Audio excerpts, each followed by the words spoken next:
And we're live here at the station of decapitation without your head. I'm Nasty Neal. It's your cousin AJ. And we're Lara. going Sam back. Fox.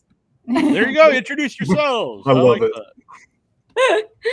I'm Sam Fox. And I'm Lara Repko. Excellent.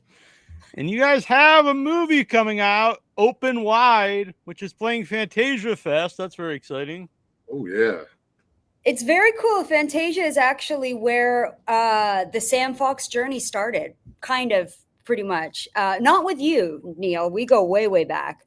But Right. but my directing journey was 2022 Fantasia, I think, with Bad Acid.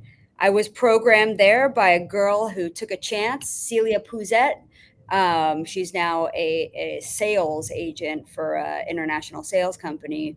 But yeah, she took a chance on me. And after that, like, I don't know, people were interested in my weird shit. And Laura, how did you get involved with Sam? Yeah, I feel like we're like a married old couple, the way I say like this is how we met. But yeah, I was tired of just auditioning because originally I'd wanted to be an actor for like 15 years. And I remember I produced a play when I was 25 and I was like, oh, I want to do that again, but this time with film. Like I'm sick of this auditioning. So I kept telling myself I have to make something, but I don't know how. I don't have enough money. What do I write about? And then I got laid off at my job, and it was like all my creativity came back because it was like, okay, now I have to fill up my time.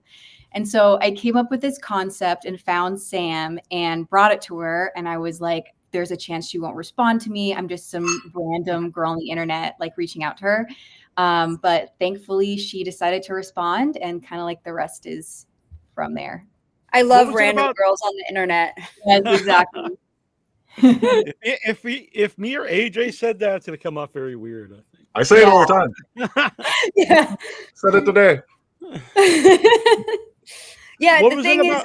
Go on, sorry. oh no, I was gonna say the thing about me, and I try to respond to pretty much everyone unless they come off. Some people just come off straight and say like, "Hey, you want to have a threesome with me and my wife?" And we get those weird ones, but I'm like, "No, we'll write a movie about it though." Yeah, I try to respond to everyone, and especially Laura I liked her vibe. I liked the ideas that she had, and the comps that she was interested in. And also I'm like, I reach out to people all the time that I want to work with through DMs and stuff. So I think it works. Yeah. And what was it about Sam, Laura? You're like, what was it about? Did you watch her previous stuff? What was it like, oh, this is someone I'd like to work with? No, I literally looked at her website, didn't see like any of her stuff, and just sent her an email, which I now in hindsight realize you're supposed to see people's stuff, but I just Or at least lie and say you did. exactly. But I just saw her Instagram and I was like, oh, she seems really cool. And she has the same, like, from her Instagram visuals and stills from her past work, and based off of the little clips I'd seen on her website, I was like, oh, she seems like someone who could really take this and kind of run with it and make it even better than I possibly imagined. And that was kind of like why I reached out to her, because, sometimes you just get a vibe of someone over the internet and see what they post and you're like, oh, I just need to try and ask. The worst they can say is no, but, and that's kind of how it happened. Yeah, follow the vibe. Yeah. Yeah. And that's good advice. I know people ask like how I get guests on the show over the years, and I would say the same thing. It's like they're not going to come beat you up or something. Most likely, I say that, know someone well, but the most likely the worst I can say is no, I don't want to come on the show. Yeah. Also, I know that like very famous people DM other people that they like Sure, love yeah. and are fans of. It's something that we're all guilty of. We're all human beings, no matter, where our careers are at certain points. I think a lot of people respect the vulnerability in putting yourself out there. And I think that the best thing about Instagram is it's an instant vibe check, and you can see like, do I have people in common? Or, you look back a few years and you're like, okay, this person checks out. you know, I can get down with this person. And yeah, it was cool. Lara's an LA native like myself and has great style and is fun and is willing to do anything and loves horror. And so it was perfect. So what was the inspiration for Open Wide? I it was one of those things where like I'll take a topic and just dive deep and like read Reddit about it and like go on the internet. And at the time I was just interested in like not for myself, but like open relationships, like polyamory, how that works. And because I knew some people who were in open relationships and I was just curious. I was like, I try to understand other people's perspectives and see what, you know, something that I might not understand. I'm just like curious about it. So I was reading more into it and I was thinking like, this has a potential to be really interesting, especially in regards to how, like, if there's children involved or like family and kids, like if they catch on to what their parents are doing and, you know, how their parents kind of navigate that with their kids. Do they tell them? Do they not tell them? And so that's kind of how I thought about it. And I wanted to write something where like I never get called out for horror films. Like I get called out to be the victim a lot. And in this scenario, I was like, okay, I'm writing myself in a victim role where I get to die. And like I've always wanted to die on screen because I had done it once before and it was so fun getting to just like scream and act like you're being attacked. And so I got to do it again. It was fun. She's a good screamer. I'm going to just piggyback off of that and say, at the time when Lara approached me with the idea of a throuple gone wrong, I think I was just newly in a relationship, but all of the dating apps now have people who are basically saying that they're, you know, committed in a relationship, but are looking for a third or are into polyamory or are into all these different things, which, you know, weren't topics of conversation 5-10 years ago. And we had a lot of talks about what it's like to be someone who you don't want to seem closed off because we're trying to be this new generation that is open and willing to try anything. And yeah, we're cool. We'll do that. But there is a point where, you know, in sexual encounters, a lot of times your boundaries get pushed and you don't want to say anything because you're trying to be cool. And so we also wanted to see like what would happen if that boundary was just kept getting pushed and kept getting pushed. And what is the moment that you stop and say like, this is too much for me. And grandma was very inspired by my grandma. It was a great boundary pusher. And Timothy kind of was inspired by me as a kid who also, like, I used to bite people and I was just horrible. And so it was cool. It was like taking these ideas and concepts from Lara, and she came with me, super collaborative, and we built the perfect fucked up family. Yeah. And also my character, it's thanks, Sam, for explaining the characters, because that just reminded me that my character was kind of inspired off of, like, I grew up in a really Christian household, and, you know, it wasn't until my 20s, if not like mid 20s, that I kind of started to allow myself to not feel shame for very normal parts, normal human things I want to discover. But so I kind of wanted to play with the idea of shame and that idea of trying to try something else that you're not used to, and then deciding that you actually don't want to do it, but it doesn't mean that you're somehow a prude. So that's kind of like, without giving too much away, kind of the journey that she goes through. I mean, ultimately she ends up kind of being punished for it, but she does go through this journey of, can I do something that I'm not used to? Can I decide to maybe change my mind, like, and run with it and own changing your mind. And that, what you just said there, is it ever hard in the short form, like, to have a character arc? So it's, you know, like roughly 10 minutes to have, you know, an actual arc for your character in that time? I mean, I think for me, the main thing I was thinking of is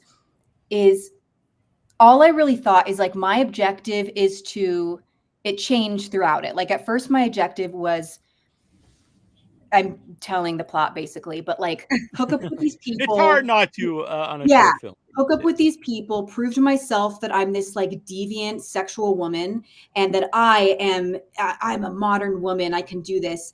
And then halfway through it changed of like, my motivation was now, okay, I have to leave. And so for me, kind of when I just broke it down to those two things, it's easy because it's like everything I play is all the way I'm performing my character is just with those two objectives in mind. Like halfway through, she realizes something's up with the family. Okay, now it's just, how can I leave? How can I use my language to convey I need to leave, but try and be polite at the same time? So I'm not sure what this is a reference to. And it could be many things. Some of them probably not great, but either way, I like this. I do the same thing. Yeah, I mean, I think it's normal to like, you know, like for example, in very like simple terms, like I know people that don't like horror, and when I tell them the kind of like fucked up movies I like, they're like, they give me a look. And I've had people that are like, oh, what's your favorite horror film? And I or you know, thriller or something, and I tell them a movie. Like for example, I love Titan, and I've told some people to watch it. They watched it. That's a very strange movie. Okay, yeah. Yeah, it's very strange and I love it. And I've had people come back and be like, you know, it's not really for me, but you know, it's really hard because I, as someone who consider myself a really open-minded and love watching kind of funky things like that, it's hard for me to then look at them and be like, well, they just don't understand, you know?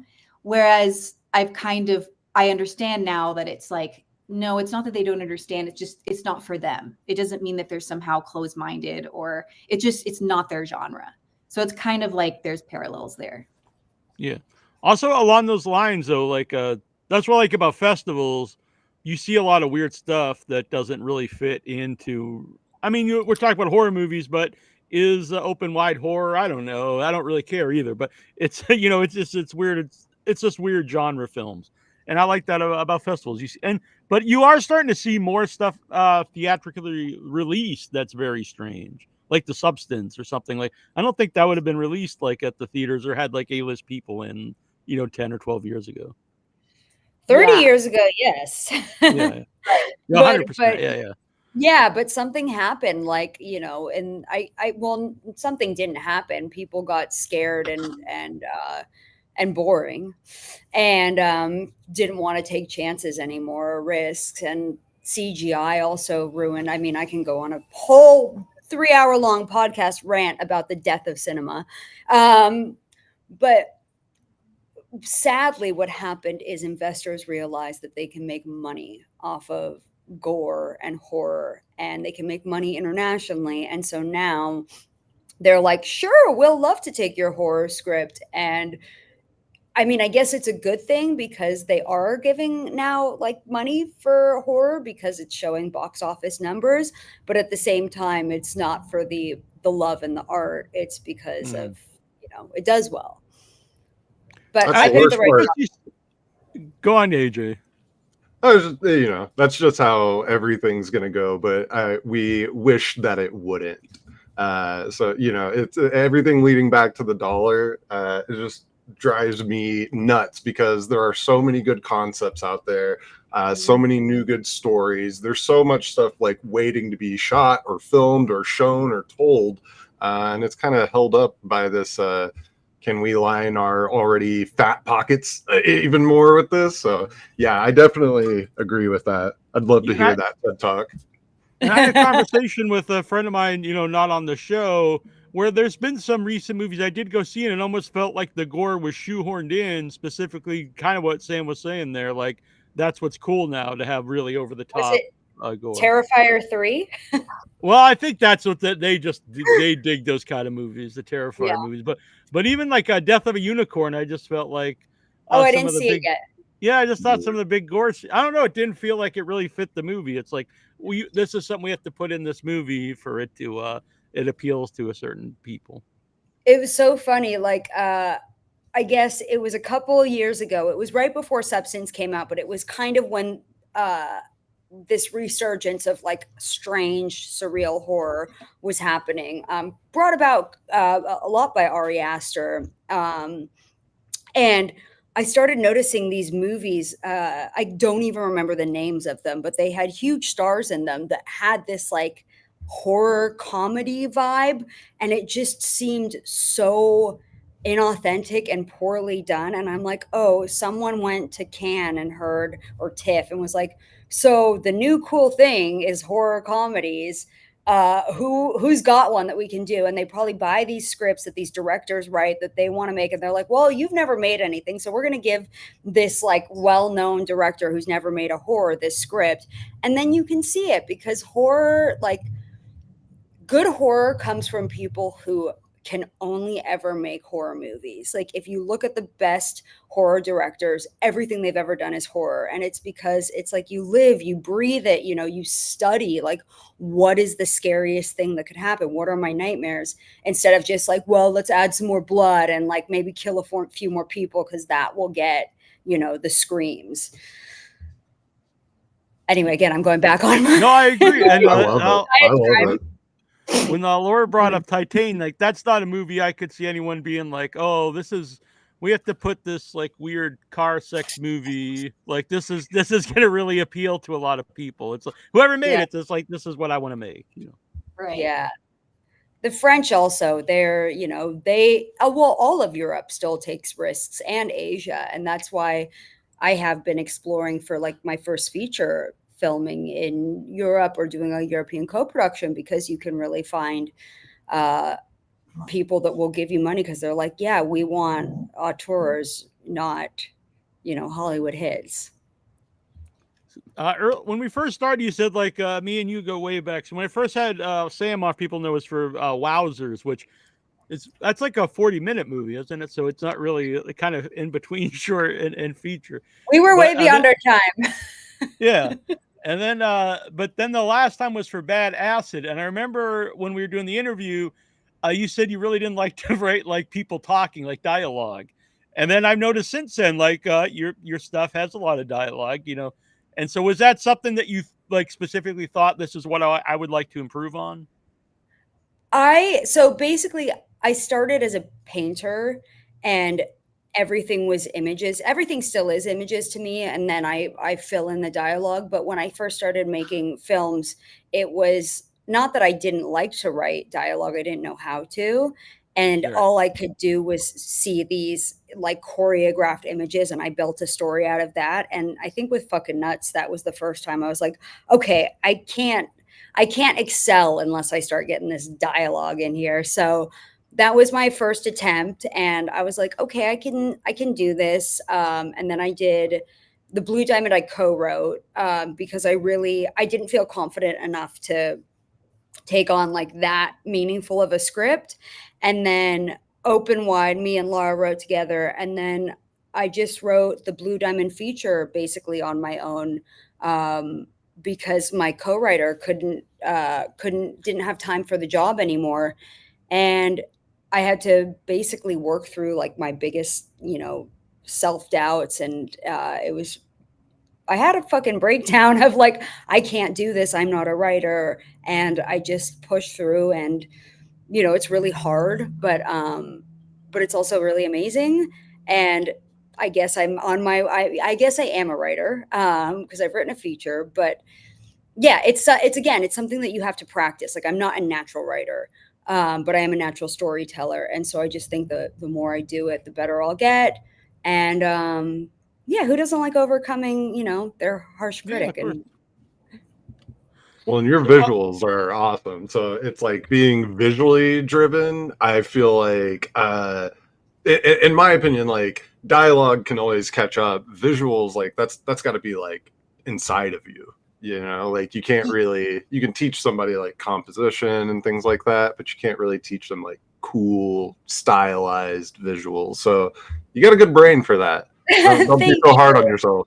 Thank you. And the beauty is that, you know, people in like the film businesses or film as art is one of the only collaborative art forms other than like dance and stuff, but and theatrics. But it's amazing because people love to collaborate, and what better than to have people help support the writing of your story and leave me to what I'm good at. So, well, speaking of the collaboration part, how was how was shooting these? Like, did these go pretty fast? Were there reshoots? Like, especially fucking nuts. Like that was Oh God. pretty wild.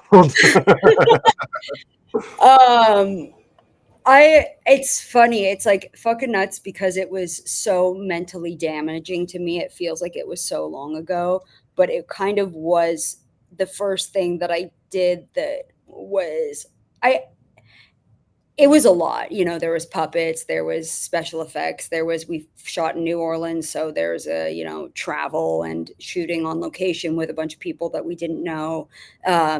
Shooting with like the most bare. I think our G&E department was 2 people. Oh, thanks, Todd.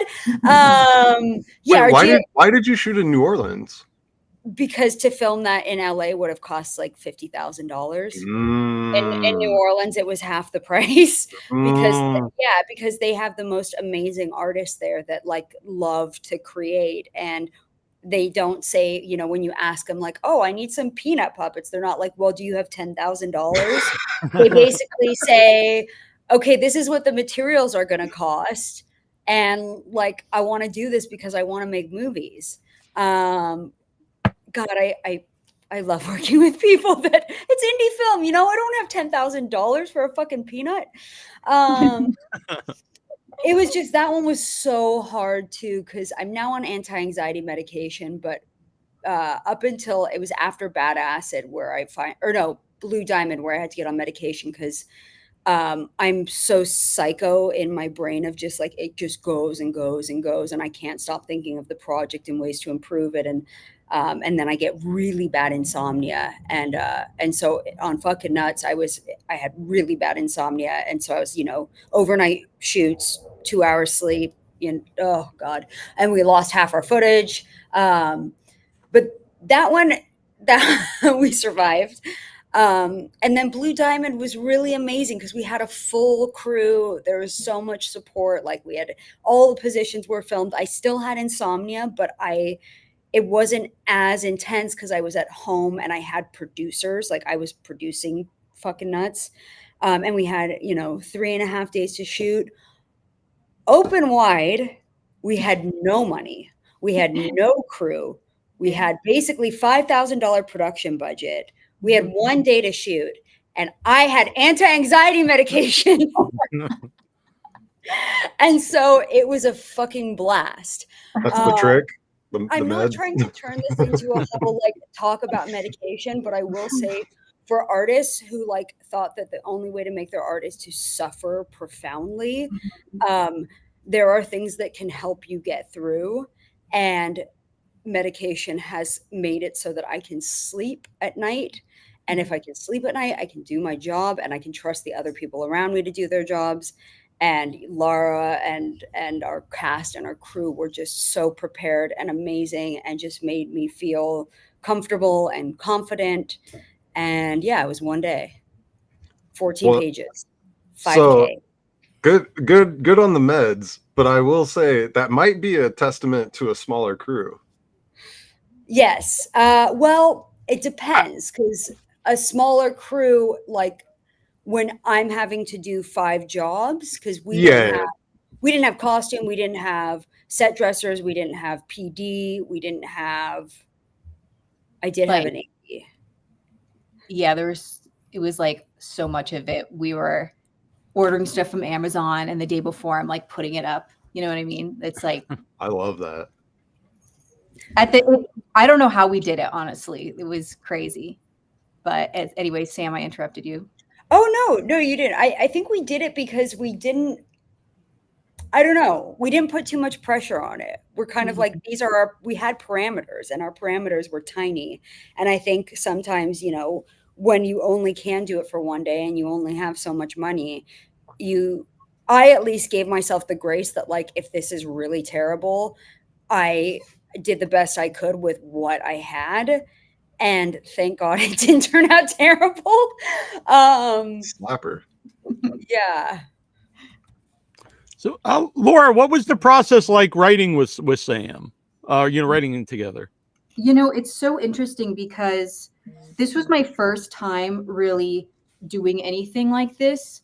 And so I didn't quite know how it went and what was supposed to happen each step. And Sam was so like such an amazing person to work with, because not once was she like, you don't know what you're doing. You know, it was kind of like, oh, so this is kind of how it goes, or this is what we write this because of this, or we don't have money for this, so we can't do that. And so it was just really awesome being able to write it with her, because I felt like, you know, like I've written before, but I didn't write short films. It was like stories and plays. And so, you know, being able to work with someone that had more experience than me, who also didn't make it seem like I'm dumb for not knowing, was so awesome. Because I feel like now I'm able to go and do other things, other projects, understanding more of like how it works to collaborate with someone and what that looks like. And so, yeah, that was just really great that Sam was able to kind of just be like, oh, you know, here's what happens, and like, no problem for not knowing. But yeah, it was great, like great experience, but also I feel like I learned a lot through it. And in your script, Sam, like how much of how it's going to look, how much of that is in the script? I just want How to say it's really going to quick. look, different shots and things like that. Yeah, I want to say really quick, Lara, because I really respected the fact that you, just like me, are like, I'm not gonna start as a PA and work my way through this. I'm just gonna jump in. And that's exactly how I did it. And I think for a lot of people that just don't want to take forever, because it takes a long ass time to work your way up the ladder. It is a great way to do it. But if you don't have the time and you just want to start making stuff, you kind of just got to jump right in and figure it out. And so, yeah, if I would never say, like, I did the exact same thing. So I would never, I loved collaborating with you. But anyway, okay. How much of what, I basically create a lookbook. So in the script, I try not to write too much, because if I'm writing it and directing it and I'm working with, you know, I'm very hands-on with the lighting designer and the DP and art, you know, we were art department. I just create a keynote with images of, you know, the different scenes, the different lighting for the different scenes. I storyboard. My drawings are terrible, but they're kind of entertaining.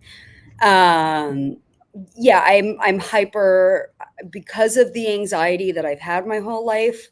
Everything is planned out and to a T, and everyone is aware of the plan and the look. And again, when you're on set, things change. So that fabric and blueprint that I create beforehand really helps to adjust to, like, you know, oh, we can't shoot in this direction because the wall does this thing and it doesn't look good.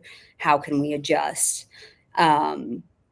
And it's really nice, because it just allows for such a more pleasurable experience on set, because then you get to be kind of creative and have fun on set instead of being like, oh, what are we doing next?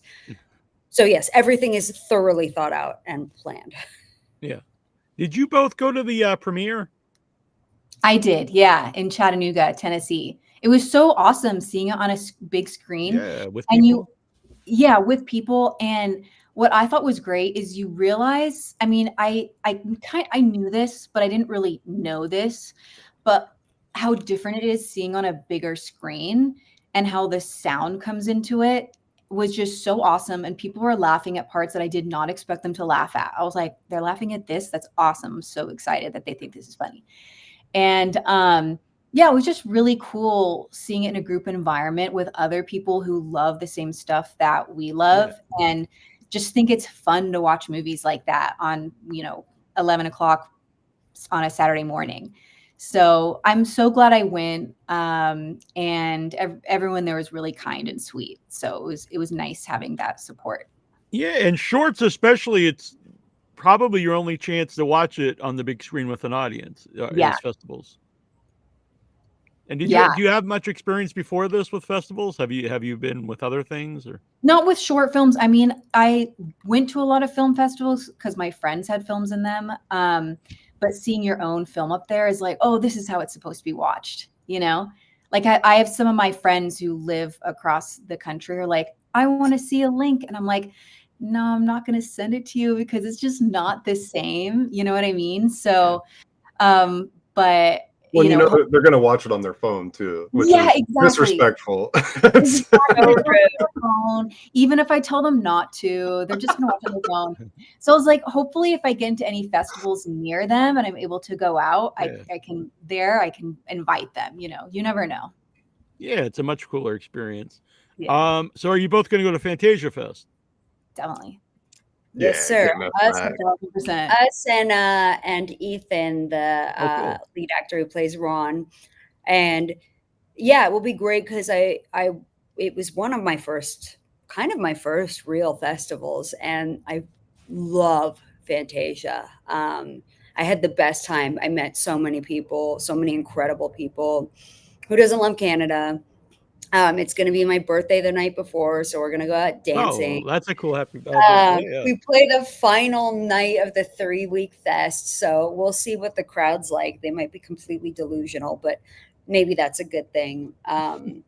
Addison, who is a friend and who was a writer on Blue Diamond, his film Touch Me is playing cool. like right before ours too. So that's going to be really cool. So we get to go support him. He's going to come support us. And yeah, we're very excited to show Lara the festival, and because I think Chattanooga wasn't genre straight, right? Yeah, I mean, it was like technically it was a genre, but it felt like there were films there that definitely weren't, but they were still really good, and I understand why they were there.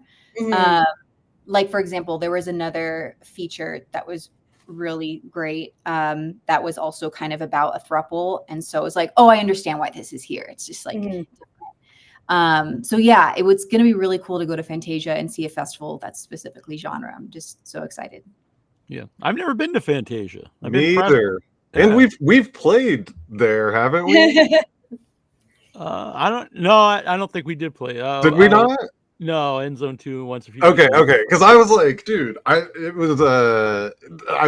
think we entered, but it was like such a dream to go to that, and then I was like, I'm not going. No, I mean my last 2 films didn't get in, and so I was like, there's no way that I'm missing this, because yeah, it's like it's not easy to get in. So I'm like, if you if you do, it's you better go. It's one of the main ones. It's one of the main ones, and it's freaking great. So yeah, you go there, you go to your screenings, you go to this terrible Irish pub next door called McGibbon's and get poutines, like the worst poutine. I've never had poutine. It's I mean, I know your journey of like losing a ton of weight and stuff like that. It's probably not the food that you want to eat. Right. Well, if I get a movie in, AJ, if we get funk in there, I'll have some poutine. Yeah. I mean, it is as lardy as you can possibly get. It's like the first bite is amazing, and then every bite after that, you're like, this was a bad choice. I'll be really excited if I see Ethan do that twerk move during you guys' Q&A. Oh, well, we will tell him to. He posted a video recently where he was doing the twerk move, and I was like, this is now your staple move. It has to be in everything from now on. It's so funny. That was the first thing people laughed at Chattanooga. Of course. Like, I knew it. As soon as he said it, I knew it. It's like, it's such an... By the way, that's how I picture like polyamory situations. Like the whole first act of that, I'm like, oh. So to each their own, but that's my opinion. Yeah, you got to imagine it's like the different ways that the husband and wife are peacocking in the situation, because they're both, I'm sure, have some sort of insecurity that they're trying to fill or fix. Yeah, it hasn't I'm just like, I don't like awkward situations. Like I'm such a people pleaser. So I would be terrible. Or the peer pressure really works on you. Well, there just wouldn't be enough of me to go around because there's like I couldn't be able to fulfill 2 people and myself. Oh my god, it'd be so much. So yeah, don't invite me to your threesome. Noted. Take it off my list here. But how did you guys know Ethan? Had you worked with him before? Sam knew him. So, yeah, so Ethan basically, so Desiree, who is the actress in Blue Diamond, and we've worked together on pretty much everything since Bad Acid. Yeah, because I think she produced Bad Acid. Did she? I don't remember. No, she didn't, but we were friends. She cast Ethan in a short and told me about him and said he was amazing and brought him to the screening of Fucking Nuts, and he loved Fucking Nuts. And after it, talked to me and said, like, I want to do something with you. And I loved his look because he's got this like androgyny and he's very charming, but he's also got this very sinister, like we could be up to no good at any moment kind of look to him, but also super dedicated and professional. So I only had a small part for him in the Blue Diamond, but working with him, I was just like, you're insane. You want to go above and beyond in every single shot, and I don't have enough time for you, and this is killing me. And so when Lara approached me with this, I'm like, okay, we have to have Ethan in it. He has to play this character. Like I wrote to his, side of like wanting to just be raunchy and over the top and experimental. And I'm like, this is the fun character that I've always just wanted to have the chance to write. I'm going to go with it. And so I had so much fun with Ron directing him, writing it, having him on set, just, doing some improv that we had to cut, which I'm so sad about, but also just bringing that, like, the sax solo and stuff like that. And there's going to be more with him because he's a star. Y'all stars. What I like about that film is a lot of times when people have over the top characters, I don't know if it's like contagious or what, but then like everybody's over the top. Yeah. And so I loved the balance between the characters, and they were all super different. Where he's very over the top, like the kid, and then the wife, she's like quirky in her own way, and then the very reserved third wheel. So like I don't know, I really love everyone's that over balance. Because if everyone's over the top, then no one's really over the top. Yeah, everyone wants to be the over the top, but basically I all had them like choose a music and play to their music. So like Ethan was jazz, where it's like eccentric and fun and wild and doesn't follow any rules. Vera, who's played by Ash Smith, who's just phenomenal as well. She was kind of like those doo-wop songs of my husband, my baby, they're my everything. And Lara, what were you, Christian rock or something? Yeah, I can't remember exactly, but I had a playlist. I can't remember exactly. It was something. Grandma was Nickelback. Yeah, she was Nickelback. And then Nickelback. What Christian rock? Like DC Talk? Like what? Like Mercy Me. Mercy Me? I can only imagine. Surrounded by his glory. What we dude, you don't understand. I was raised Southern Baptist, so I heard that song every weekend.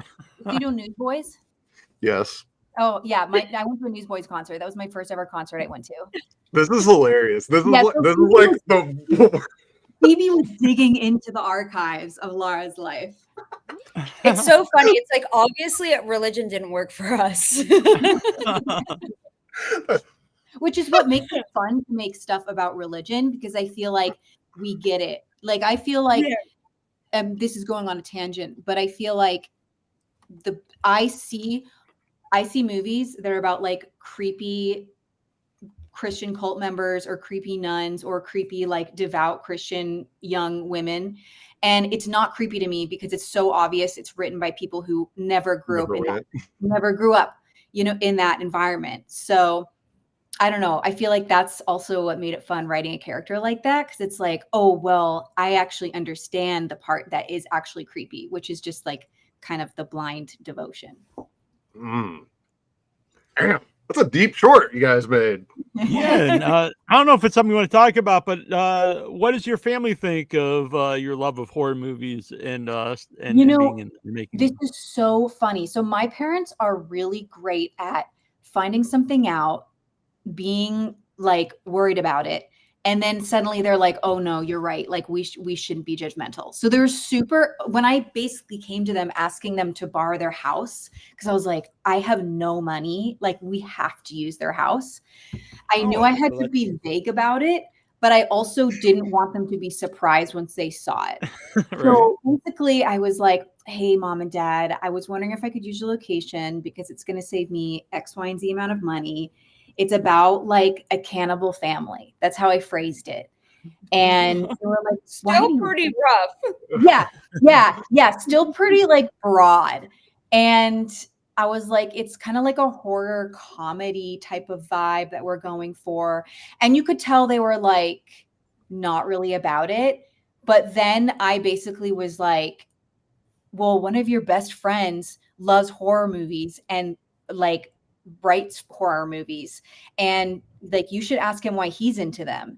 And it was kind of like it suddenly dawned on them that like they might be judgmental over a genre that they don't quite understand, or so some deep thing that means something. It just means there's a genre I like, and I find messages communicated, the messages I want to communicate to the world are best told through horror and like kind of creepy thriller movies. Yeah. Well, some of that stuff is like kind of remnants of like the Satanic Panic era. Definitely. Yeah. Cause like I grew up in an environment that everyone believed in demons, and I struggled with really bad anxiety in middle school to the point where it was so bad. And like there were talks about, do we need to pray over Lara? Like, is there, I was told stuff like, Satan, the enemy, looks out for people like you that are really kind of innocent and, devoted to God, because he knows you're someone he can target. So that was like a genuine fear of mine. Like I genuinely feared being possessed by demons at one point in my life. And then when I one time was older and was like, I don't believe in demons anymore, I now understood why so many Christians are against movies like that, because they really do believe it's real. That's heavy. I know, it's heavy. Yeah. I grew up in the 80s. I think I'm probably the oldest person here, but I think currently we're in the satanic panic again, because there's a lot of people who believe in some crazy ass stuff with demons and Moloch and there was like some weird the way that it went like 20 or 30 years ago though was that it like demonized all the people who were into that stuff. So like I was a big D&D kid as a kid, and that was D&D. That was I thought D&D was like something was wrong with D&D growing up. I didn't even understand what it was. Yeah. Damn. They had you. That's crazy. Because I think, anyways, there's a whole, I have so many thoughts on it, but I think that's why I'm drawn to movies that have to do with like religious figures or an ominous presence, or people in cults, or people that are like devout to something and then maybe realize they don't want to be devout to it anymore, because I see the ways in which I relate to that. Because like and then we can always get back to something else. I'm totally taking over like my this is awesome. This is interesting. But religion is very horrific. Christianity, you eat communion that represents the body of Christ, and you drink grape juice that represents the blood of Christ. You believe that you wear objects of crucifixion devices on your neck. It's so like, how do Christians not like horror? That is like, that literally is. Or metal. It's like, this is all metal as shit. Yes, it's so metal. And so, I that's like kind of what got me thinking is like, oh, there's so many parallels And maybe that's why I'm drawn to it in some ways. Yeah. It's Well, Last Temptation of Christ is like one of the goriest movies I've seen in the theater. So. Totally. You know, little kids are learning about that, like at 5 years old. And it's like, you know, how do you guys not realize that that's also like a horror story? You know what I mean? So It's too close to home. So many thoughts about it. Well, Todd, ugh, acid flashback, forced to listen to Christian Rock at El Del Taco. I just wanted to eat my damn burrito. Well, there you go. Todd, I feel you, man. Yeah. Todd, I can sing more for you later. So Madonna Young McGee, she's not in a lot, but she definitely stands out. And Amazing. now that I know that she's inspired by your real grandma. She's so fun. I tell people when they meet me, I'm like, look, I've got stories and you're going to want to make them last. So I'm going to start with a few grandma stories, but don't worry, I'm not going to give them to you all because they keep getting better. As you know, with fucking nuts, I'm like, my family's fucking nuts. Like, you don't understand. And then Blue Diamond kind of went into it a little bit more of like, it was more based on my dad, but using Barbara Crampton as like a mother version of my dad, who was a narcissist, who was actually like not the chillest of them all, but I guess the most sane of them all. It's the British side of my family that gets real fucking weird. And it all starts with grandma, and grandma was just, she was sober. She was sober ever since I like came into fruition, but sober as in she went to AA meetings, but she had like morphine patches, and she once picked me up from middle school and said that she got a bunch of 80 milligram Oxycontins that were too strong for her, and she asked if she could sell them at my school because she heard that they go for a lot of money, and this was middle school. $1 a milligram. She was right. Yeah. No, she's like, Sammy, because she's British. And she's like, I've That's heard how you that can fund the next movie. Oh my god, no, it's like Do her voice. Sammy, maybe I could bring them to your school and get off a few and make some money. And I'm like, Grandma, what? We're like 12. Oh my God. She was the best and the worst. And so the part of her coming out is basically because, of course, then I did start stealing her Vicodin when I was like 16 years old. And like my thing was I used to go over to her shitty apartment and be like, Grandma, can you, because she's British, I'm like, make me a cup of tea. And she'd make me a cup of tea and she'd go in the other room. And I knew that like she kept her Vicodin in a drawer by her bed. And I would always get them out. And then she started locking them because some other people who I'm not going to out, all were stealing her Vicodin. and as well as like some other people that I think she sponsored in AA and her housekeeper. So she put a lock on her drawer. So that's why I would send her out to make me tea because I knew that would take some time. I'd unlock the drawer, get some Vicodin. But then she fucking put her butt plug next to the Vicodin bottle. And I don't know if that was just a coincidence or like if it was to get me to not touch the Vicodin because it worked. I saw the butt plug and I saw the Vicodin bottle. I'm like, nope. And I closed the door back up. But at that same day, I had actually asked my boyfriend to come by to distract her while I was stealing her Vicodin. And she showed up to the door. I told her that my boyfriend was coming over. She was wearing a Backstreet Boys t-shirt, oversized. I don't know how she got it. It was like Backstreet Boys tour. And no pants, no underwear, nothing. And she opened the door to him and she was like, oh, hello. And so when we were talking about like what is going to be the big, scary, bad creature in Open and Wide, I was like, my fucking grandma, because I still have nightmares about my grandma.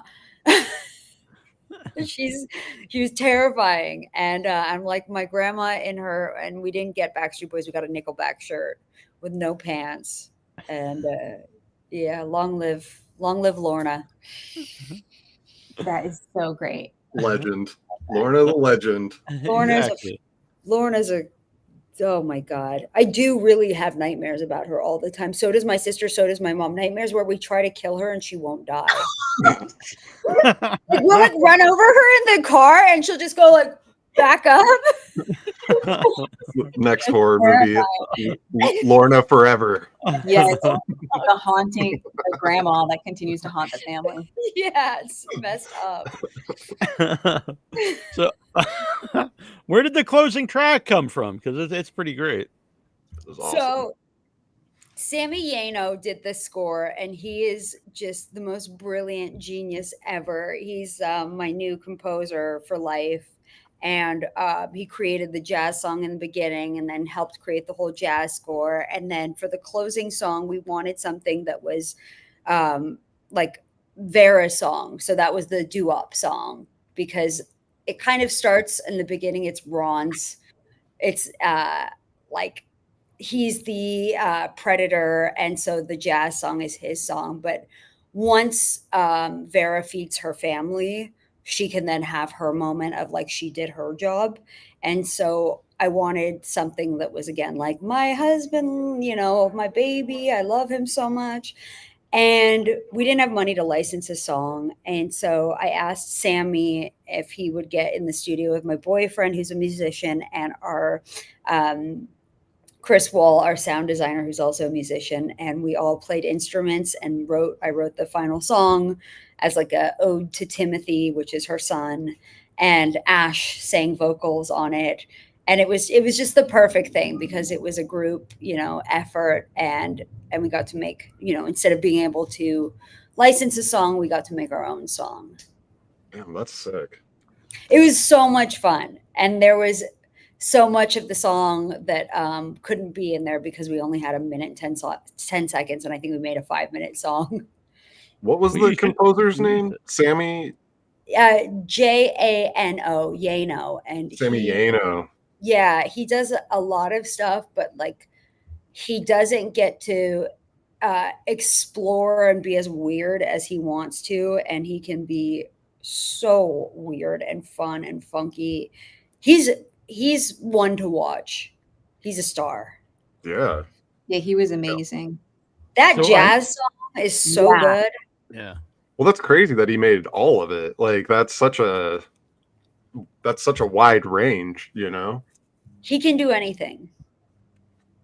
So I know Laura has to leave in a couple minutes, so I don't want to make her stay longer than she needs to. But Laura, we don't want to. Obviously, we want people to see Open Wide. But what do you have in the works coming up? Oh, so I'm co-producing a play, which I haven't done in forever, with a high school friend. So that's kind of fun to go back to my roots. And then I should be co-producing a short in like fall. We just are waiting back to see if we are getting grant money. So that's super exciting. I just can't wait. And I'm also writing my next short, and I really want to direct it. So I'm thinking about that. Hey, go for it. Yeah. And where can people follow you? You know, not to your house or anything. Oh, but, you know, yeah. 725. No, I'm kidding. My Instagram, Lara, LARAREPKO, is usually that best. I don't have a website right now. It's usually just Instagram. All right. Well, congratulations on the movie, and you were great in it, and I look forward to seeing more stuff from you or with you. Thank you guys so much. That was so fun. All right. Yeah, you were awesome. Enjoy. Bye, Laura. Bye, Laura. Todd says he wants to have lunch with Sam and be in one of her films. Lunch on you. Oh yeah. Well, I want to know, are we going to go to the Del Taco where he had the acid flashback? No telling where that Del Taco Because if was. so, I'm in. I don't think I've ever been to Del Taco either. It's really good if you're blackout drunk. All right. I saw a video like 15 years ago of a bunch of employees, Del Taco employees, fighting one guy, and they beat the crap out of him. And I never went to Del Taco again. Wait, why? I don't know. It was on their security cameras. This was like old YouTube, and it was like Del Taco employees, and it was literally like 6 of them. They cleared the counters, and they all fought one guy. And I was like, I don't know what Del Taco's doing, but I don't want any part of it. Makes me think they got really good tacos. Yeah. Fighting over 'em. Gotta give me one of those. So, obviously, we want people to go see Open Wide at festivals. It's coming up Fantasia, and we'll go other places. Where does it go after that, or is it too early to know? That I am sworn to secrecy. All right. Yeah, so we're Chattanooga, and then we have Fantasia, and then we go across the globe to a country in Europe, and we go across to a country in the South Pacific.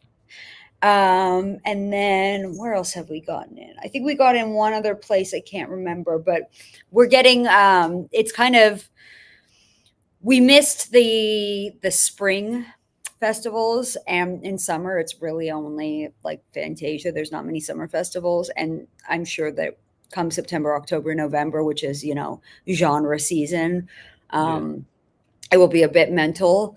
I've always gone to a bunch of festivals. I'm trying to not go to as many as I used to, just because it's expensive. It's really expensive, and I'm also just trying to get my first feature going. And so focusing most of my energy on that instead of doing the film festival circuit, which is the most fun ever, but it can take up a lot of energy. Takes a hit. Yeah. But I do think, and I'm sure you would agree, it's important, especially to get your name out there originally. It's the most important and the best decisions I've ever made is to go to festivals. And I go to, like, most people have always said it's amazing how many you go to, and whether it's in Europe or all around America, Canada. Haven't been to a festival in Asia or South America yet. It's always hard because it's timing, and so you might go to one, like you buy your ticket for one in August, and then you find out you get into one in September, and you're like, well, I can't, I just went to that one. And it's really hard. And especially for me being the people pleaser, I want to say yes to everyone. But again, it's, you can't get away for under $1,000, even if it's, a short flight away, just with hotels and everything and food. So there's a couple festivals that I haven't done yet that if I do get in, I'm for sure going. But I've got a feature that I'm trying to get off the ground for next spring. So really focusing on the writing of that and the fruition of that. Next spring, let's go. That feature.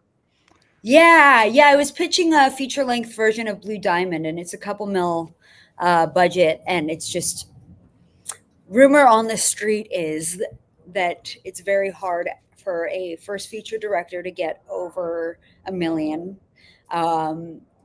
And so now I've kind of pivoted and am working on a $500,000 slasher script to just get one under the belt, prove to those who don't trust me with their money that I can deliver, and then start making those $3 to $5 mil. That's the goal. Well, I think you're proving it. Yeah. Thank you. I think I've proven it too, but there's certain steps that you have to follow now because everyone's so afraid, and so I'm doing what I have to do to keep doing what I have to do. Yeah, I've always been a big fan of your stuff, and you're a very cool person. Met you. Thanks, Neal. I had a show a bunch of times. I met you at various places. Brooklyn Horror Film Fest, by the way, is a really cool festival and a cool theater. It's where I saw you there. Yeah. I think that was the last time I saw you. It's been I guess a year, 2 years, maybe 2 years a year and a half now. Yeah, I guess maybe probably a year and a half. Yeah. Because where are you located? I'm in Massachusetts. Okay. Oh, so it's not too far from you. No, that one's not very far. I guess Fantasia is really not that far from me either. No, it's not. What's your excuse? I don't know. They give us press every year, so I really have no excuse, I guess. Yeah. So we'll change the subject, but yes. I have lots of excuses. I'm Where trying are to you, get AJ? AJ to go to some festivals. I'm in the South right now, but isn't Fantasia? That's in Canada. Yeah. Mhm. Yeah, I think I have no passaporte anymore, and I'm really bummed that I let that expire because I think it's about to get a lot harder. Oh, I'm sure it is. Wait, Yeah, where in the South are you? I'm in Oklahoma right now. So I just moved to the South from LA this year. I was out there for a while. Yeah, are you enjoying the benefits of not having every single meal cost you $100? It's pretty nice. I can afford to eat whatever I want here. Like I'll go and get go to a steakhouse or something, and I'm like, oh my god, yes, this is not $350. This is so sick. No. You feel so rich anywhere else you go. You're like, I literally, when I was in Lisbon, because Lisbon's really cheap, I was like, I'm a multi-millionaire. I'm gonna buy everyone dinner because, like, I bought 4 people paella, wine, like this amazing dinner. It was $50. That's crazy. Yeah. Lisbon I even is thought London, when I was in London, I thought everyone told me it's so expensive. And I was like, it's cheaper than eating almost anywhere in the United States. So well, I didn't find it Massachusetts is expensive. really expensive, right? Yeah, it's pretty expensive. I know AJ it's was just here for the movie. What was that? I was out AJ there. was just out in Massachusetts Okay. when we did Our Man Funk. I've been out there for like most of the year, actually. Okay. I've been there more than I've been home. Wow. Yeah, it was a fun thing for the first month, and then after that I was like, I don't want to come. I'll probably end up going back to Boston again 2 more times this year. We'll see. Okay. Is this for reshoots? No, I shot 2 features in Boston this year, and then one time was for pickups. Another time I was there for scouting. So yeah, I've already been there like 4 or 5 times this year, and they're like long stay. Like I'll be there for usually like close to a month. Yeah. Yeah, it's brutal, but it is expensive, and it's kind of LA. I will say everywhere else is kind of caught up. Like my groceries here are still as much as they were in LA, which I find very troubling. But yeah, it's really interesting. I'm in the position right now. It's like you can either spend there and work there, or you can not spend here and then fly all these other places and work. So it's kind of a balance. You got to get the Oklahoma film scene popping. Yeah, I don't know if they want to, but there's some people out here that are doing some good stuff, but it's like a really small group of people, and I imagine they're probably going to leave shortly, but I'm a nomad. You won't be able to lock me down here pretty soon. We can't find you anywhere. No, in a year you'll be like, I don't know where AJ's. He's gone. He's somewhere. So a slasher movie. I didn't expect that from you, honestly. I found that very interesting. Well, slasher's kind of what I like got started on, was a lot of the Giallo and like De Palma and stuff. So I guess they would be like very stylized slashers, but at their core they're slashers. I haven't had the time to kill more than one person in a film, so luckily with a feature you can have about 7 and do them all pretty good.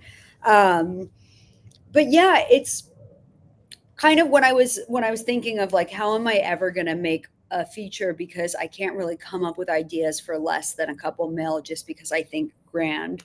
And I also think in ensemble casts, the 2 features that I have written, both are kind of cult following, so there's a lot of people in them. And a slasher is a great way because you can have a bunch of people, but they, you don't need them for very long. You only need your killer and your main actor for a bit. And we're teaming up with Jonathan, who runs Film Quest, who came to me with a concept that I thought was killer. And yeah, it's something that I know I can do very stylized and cool, and also keep it under that, you know, $500,000 mark. And as we know, it's like slashers, they're good, they make money, you know. Every time, you know, if you have a cool kill, like I was saying about earlier, it's all about the cool, unique kill. We can And the sell thing it. about horror movies, me personally, I like all different. It depends what mood I'm in. I can watch something thought provoking or something silly like Basket Case or whatever. It just depends, I love what I want to Basket watch. I do too. I often have said that Basket Case and Taxi Driver are my two favorite movies, and I realize one's probably better than the other, but they both bring me equal joy. So, what would I be was some of your? raised on Basket Case. Yeah, it's an amazing movie. And when I was a kid in the 80s, I didn't know anyone who probably didn't even know Basket Case existed. So it is cool that, like, I know the internet gets a bad rap, but it is cool to find other people that, like, oh, yeah, Basket Case is great. I think what it was, at least for me, because my sister was born in 1980, I was 88. So she was like the older one who kind of exposed me to that stuff, and my crazy mom. And I think Basket Case, like, it was so absurd that although they did show me other horrible movies, it was more acceptable to show like the 6-year-old Basket Case. Uh-huh. So we all have those like early memories of just being traumatized by like, what is this? Yeah, my brother's 9 years older, so it's kind of the same way. I'd be watching, crazy movies, and our mom, single mom, and she didn't care what I watched. So Yeah. Basket Case is good. I feel like we maybe had this conversation before. We did. Yeah. Not about Basket Case, but yeah. Yeah, it's what formed our brains. I always say, I'm like, I had no other option but to do what I do because my brain was scarred at such a young age. So what would be some of the slashers or giallos that, like, that are ones that you would like that maybe, would influence you? Suspiria is like one of my all-time favorite films. Definitely top 5. I can definitely see that. Very visual and the colors and stuff. So that's like something you'd be into. Yeah, I saw it in like a pivotal age, like when I was 14, I think. And I just thought, I tell people, like, when I saw Clockwork Orange and got into Stanley Kubrick, I was like, I want to be Stanley Kubrick. And then I was like, I can never be Stanley Kubrick. And then I saw Suspiria and I was like, okay, maybe I can be Argento. Because I'm like, it's something where like you have the eye, but you don't necessarily have like the most perfect, profound, shots ever. Mm-hmm. And then David Lynch was like, oh, and I can be really weird. Cool. I think there's a place for me in this world. But yeah, I love that. I love All the Colors of the Dark is a great giallo. What's Blood and Black Lace? As far as like some of the early slasher, like Maniac. I'm a huge Maniac. Well, yeah, we had William Lustig on too, which was very cool. What was it? We just had William Lustig on the show just a couple weeks ago. Really? Yeah. Oh my God, amazing. Yeah, I love that movie. I love Black Christmas. I was never like into the Halloweens or the Nightmare on Elm Street. Like I like the big franchise kind of movies. Yeah, just because I lost interest when they kept coming back. I do love Dream Warrior. Is it Dream Warriors? The third one, yeah. Yeah. And like I do appreciate, like what John Carpenter did with Halloween, but I was always the person who just like the kind of weirder, more obscure slashers, some of the video nasties.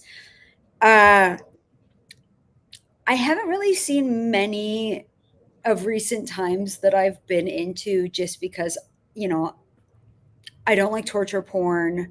I like practical effects. Yeah, it's the balance of tone of a slasher is really hard because you can't go full on serious. You have to be a little bit cheesy, but you also don't want to be Like too cheesy. Yeah, because then It's you're a parody at that point, I think. If you yeah, it's a fine dance. And also, I saw the first Terrifier. I want to do something with like it's a little more De Palma, so there's a bit more style in the killer. I mean, basically, I told the writer who Charlie Piper, who wrote Destroy All Neighbors. He's writing. Yeah, he's really, that really movie's cool. awesome. We had like the cast on the show. It's so fun, and he is such a funny writer. And so I basically told him, I'm like, this is going to be my early De Palma film.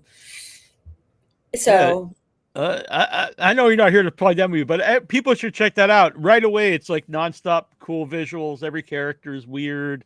Even the minor characters are very interesting and fun, and you remember everybody. It's so fun. I was cracking up. It's also like subversive enough, like the whole prog rock aspect to it is so silly, and I love prog rock. And this one's going to surround glam rock and a high school radio station. So it's cool. We're planning on shooting in Utah, hopefully early spring, and just have all the buds, That's sick. I gotta see that. Don't Torture a Duckling is my favorite giallo from Todd. I don't know that one, but it sounds horrifying. Bill Whedon, love Black Christmas, the original. I always think it's hilarious that Bob Clark directed both Black Christmas and A Christmas Story. Wait, what? Is that true? Yeah, I believe so. Oh, that's amazing. Yeah, the original Black Christmas is so, just like the work of the voice and the call on the phone. Yeah. Like, killer is just a voice on a phone. There's some. And the visual of the face with the plastic bag was always like really freaked me out, because like I watch horror movies my whole life, so nothing really like gets to me usually. But for whatever reason, that's much scarier, I think, than someone getting stabbed. Not that I want to get stabbed, but I think the plastic bag over your head is Wait, so question: horrifying. What are there any movies that actually scare you? So it was actually a trailer when I was a kid. It's like an 8-second. Or maybe it's a very short. It was the TV trailer for the movie Magic, and it's a ventriloquist dummy, and he just says this. He says like this limerick, and it always scared me when I was a little kid. But what about now? I would say nothing really scares me. Sometimes I'll see something that I think is like kind of disturbing, or that's why I think I do like a lot of dark stuff, because like I don't really watch something get scared. Not like I'm a tough guy or anything, but but if I watch something really like disturbing, I think as long as you get an emotional response, even if it's a negative emotional response, like then it's working on some level. Well, do you mean like scared, like semi long term, maybe like a jump scare? That's different. Yeah. I think she meant like something like that. I think about afterwards, like, oh wow, I'm Yeah, like sometimes there's certain movies where I'm like, I am home alone. I don't know, and it's nighttime. I don't know if I want to watch this right now. Is there something for you, AJ? No, the last thing that I was probably scared of was Goosebumps. And that was just last week, though. But no. When I was a kid, shut up. Texas Chainsaw. No matter how many times I've seen it still scares me. It's like one of the only movies that scares me, and I think because it feels like you're watching a documentary. Like it feels. I was just gonna say, it feels like you're watching something you're not supposed to watch. It has like a real feel to it. Yeah, exactly. But I saw that when I was younger, and so I was probably scared then. Like I was probably like, this is really fucked up. But now, no chance. And it's probably because I also like work on movies. I think that takes away a little bit of the scare for me, because my brain, I do a lot of coping like 24 hours a day.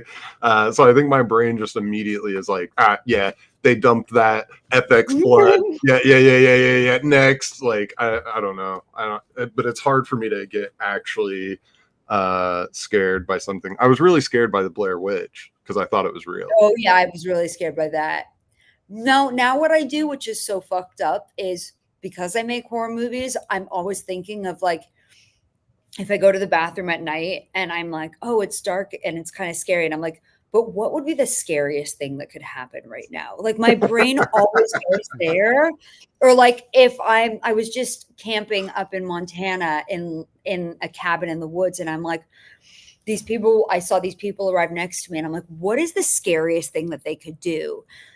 And that horror movie making brain tortures me. And I have to go and I have to think like, this isn't real. This isn't real. Sam, stop. You're just thinking of ideas. But yeah, I always go there and I can't help it. Do you do any journaling? You gotta keep all that stuff, because some of that might be that might be usable. Well, I do have a problem of nightmares. I have like really intense nightmares. Same. And so I try to not focus. I don't know. I'm a walking conundrum. It's like I'm haunted by my nightmares, yet I make horror. And sometimes my nightmare is I made the best horror movie ever. This is it. And then it's like the horror movie playing out. Ooh. It's fucked up. I wake up like soaking wet. Yeah, it's not good. Yeah, that's pretty crazy. Quick about Texas Chainsaw. I remember seeing the a bad 35 millimeter print where it wasn't a good, but it actually added to the movie. Yeah, I feel like that's right. Yeah. And then at the same theater, I saw like a couple years after that, they showed the restored version, digital print. And it's like very clean, but it was not nearly the same experience. It wasn't the same movie. It actually took away from the movie instead of making it, better. You just reminded me. So I actually watched Texas Chainsaw Massacre with my grandma at my sister's house. I don't know why we put it on with her, but I remember she was just sitting and watching it like this. And then when the film was over, she goes, "What a lovely apartment you have." Bizarre. Oh my gosh. I mean, yeah, I think that's like what do they call it? Nodding out. Something that did scare me as a kid, though, was the tall man in Phantasm. Even though if I watch, that guy's terrifying. Yeah. He's so creepy when he lifts up the coffin. Yeah, exactly. Yeah, there's just and then at the very end, we just kind of comes in the kid's bedroom, and he's like, "No, it's not." I don't know. Yeah. And then I met him. I was going to say I met him before he died, but that's probably obvious. I don't have to say that part, I guess. But, but he was like the sweetest guy in the world. The guy who played Angus Grimm. There's a actor. I think his name is it Greg? No, something Jones, who plays all the like creatures. Oh yeah, from what is his name? Is it something Jones? It is something Jones, but yeah, it's like Shape of Water and Doug Jones, yeah. Who's also like the sweetest man ever. Yeah, he played the creepy guy with the fingers on his eyes in the Guillermo. Pan's Labyrinth. Pan's Labyrinth.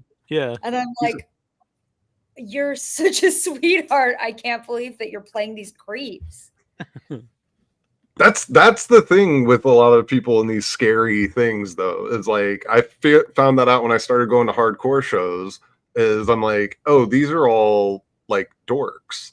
Like all the metal guys, they're so nice. And then a lot of them go home and practice playing classical. And I'm like, wait, what? And they're like, oh yeah, it's the closest thing to metal. And I'm like, wait, what? And so it's so funny, that all these people that do all these really scary things are actually some of the nicer, more compassionate, sweeter people. It's pretty interesting. I think it's it's necessary. It's like, you have to have, because you also have to have the sense of humor, and you have to be in some ways like a reject to kind of find fascination in these horrible things. Like you have to care about what other rejects, like, what the Carries of the world and stuff actually feel like. Yeah, I never felt like growing up, I was like, I don't fit in. There's no group for me. I don't know what my place is in this world. And then I went to a genre film festival and I'm like, oh, you guys are all experiencing the same thing. Like, you're my people. and I've never felt so at home. I agree, and it's everyone who's there. So it's the filmmakers, someone who's just there to watch movies. Everyone seems on the same level. They're all there. Yeah, to share absolutely. The same, yeah, It's pretty cool. that's why Very cool. AJ doesn't do a lot of festivals. I'm trying to get him to go to festivals. Oh, you got to go. They're the best. Yeah, they are. They're fun. I like them. They just are expensive, and That's so true. yeah, I'm trying to get an RV this year because I want to just be mobile. I want to just be able to pop out to people's sets, pop out and camp, pop out and go to a festival. And I'm kind of sick of flying. It's just I've done it too much. Well, also your footprint. You got to minimize the footprint. Oh yeah. I think that's a great idea. I was like, how do you know about my footprint? It's actually. Go ahead. Get it out. Get it out. AJ only has 1 foot. So when he said the footprint, it was a little. I was like, how did you not know that it's feet print, huh? Neal, I'm linked into all your foot fandom. Weren't you on some kind of foot site at some point? I kind of remember that came up in an interview. I've got a wiki feet. Yeah. I've got a wiki foot. Actually, at a genre film festival, someone asked me, "Are your feet on wiki feet?" And I said, "What?" And they sure as hell are. There's like 8 foot pics. Whoa! I know, and I'm not getting any royalties. It feels wrong. Yeah, I thought you were going to say they recognize you from wiki feet. They're like, hey, wait a minute, I know you. I've seen those feet before. Goals. Can I get your autograph here? Yeah. You step in this ink. Those are goals. Well, congratulations on Open Wide. It's really great. And like I said, I like all your stuff, honestly. Thanks, Neal. It's all very fun. It's cool. Everything's I just like it. It's weird. It works for me. And you're always really fun on the show and in person. And I'm looking forward to a feature film from you. Seriously. Thank you. Yeah. Tell your friends. Tell all those doctors all those billionaire tech bros. Shout out my name in passing. We're gonna make it happen. I mean, I am a hustler by nature, and I don't do well with just sitting around, so I will make it happen. And like I said, it's like if it means writing or getting other people to write me lower budget stuff, it's gonna happen. That's awesome. Yeah, you'll do it, and and we will watch it. Thank you. That's how I watch things, with binoculars through my especially after that scene of the guy scooping the vomit off the steps and then sitting on it. I was like, oh, this is awesome. Yeah, that's what you do, right? That kind of shit. I'm like, you don't just doing sit that in kind it. of You shit. have to just wipe it away. When you love someone, you'll do anything. It was incredible. It was awesome. So good. And well, thanks, guys, for having me. Of course, anytime. You're welcome anytime. And where can people follow you to see what you're up to? I always feel like I say that they could just Google you, but I still feel like I need to say it. Nah, we like to shout out our socials.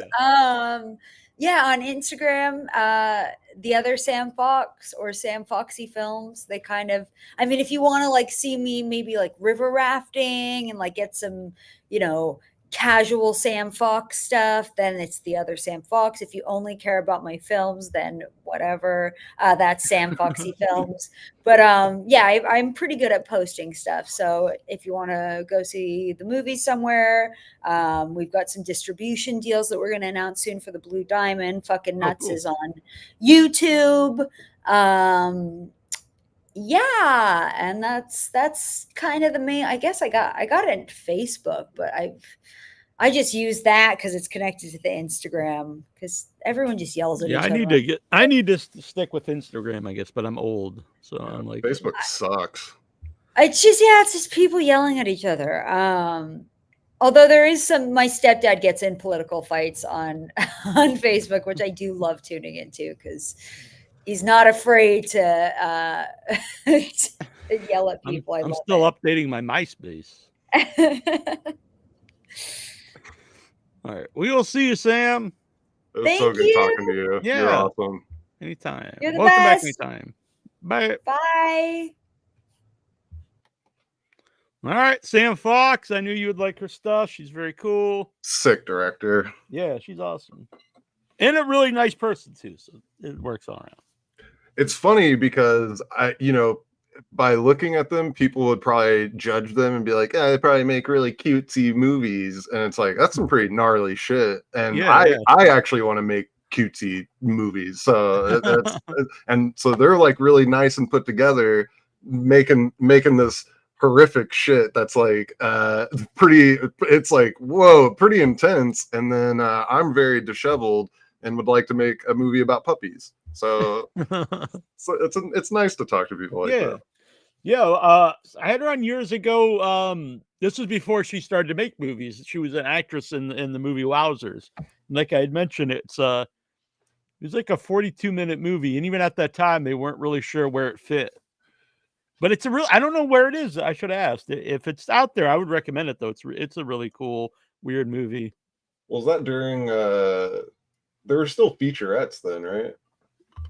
Yeah, but I just think it's hard. Like it played festivals, but then I'm not really sure like how it gets out there after that. Like, because I don't know if it's streaming anywhere, and I don't think you can really sell like a Blu-ray or whatever of it. So.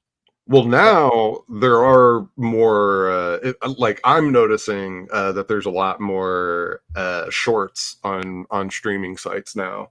And so I don't remember which ones exactly, but I do hear about it a lot. You know what I mean? Oh, Wowzers, I guess, is on Tubi. See, there you go. 39 minutes. Tubi. Yeah, 39 minutes. I would recommend it. I would recommend Tubi. I'm a big fan of Tubi as well. As my mom calls it, Tubi or not Tubi. The fact that they're not using that is I wanted to hate on it so bad, and then I was like, that's a pretty good slogan. Yeah, the only downside I think to Tubi is it's a little hard to navigate if you don't know what you're looking for, because there's just so much stuff there. But besides that, there's so much good stuff on there. So much weird stuff, old horror movies, that even stuff I've not seen. And they have a lot of like old black cinema too, which I'm always looking for, like those, like early 90s, like gangster films. And they have really a massive selection. So the fact that they're uploading shorts now, I'm like, thank you guys. Go Tubi. Yeah, I used to always bring that up on the show because, like, years ago, there was really no platform for a short film besides someone like putting it up on their YouTube or Venmo. But now there are there's starting to be more platforms where people can take the shorts after. Yeah, which is good. These things shouldn't just die in the ether. Like some of them should, but there's a lot of really good shorts. Really, yeah, like anything. Some features should die in the ether, but I like the shorts. I feel like. It's kind of gross that there hasn't been anywhere for them to really go besides festivals. And, festivals are a really cool experience, but it's when it's over, and so I do like this being able to continually see shorts. Even if a feature gets made of a short, I would still like to be able to go back and watch the short. Yeah, that happens a lot. Like when I find out a movie was made off a short, I go and revisit it. And it used to be a lot of the movies that were made off shorts, I really thought like it just worked as a short, it doesn't work as a feature. But then there's times like, oh, like this was cool expanded. But I think you can almost tell by the short if it's something that's not going to work as a movie. Yeah, it's kind of like a punchline kind of deal. It's almost just like how do you do that for an hour and a half?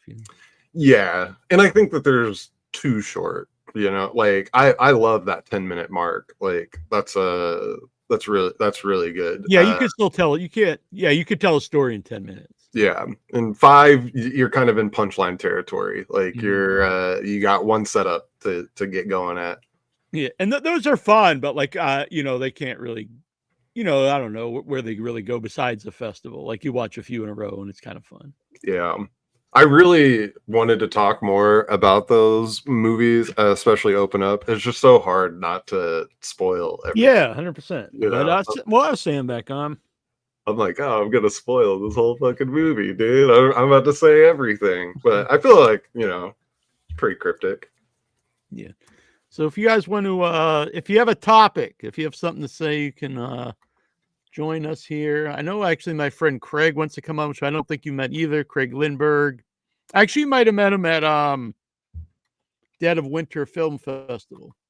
He's an effects artist. I think you might have talked to him there. Let's see. But I do want to show, I was going to show it, but I didn't want to be rude with Sam on here. But here is, I found it, the 30-second trailer of Magic. This is one thing that really scared me as a kid.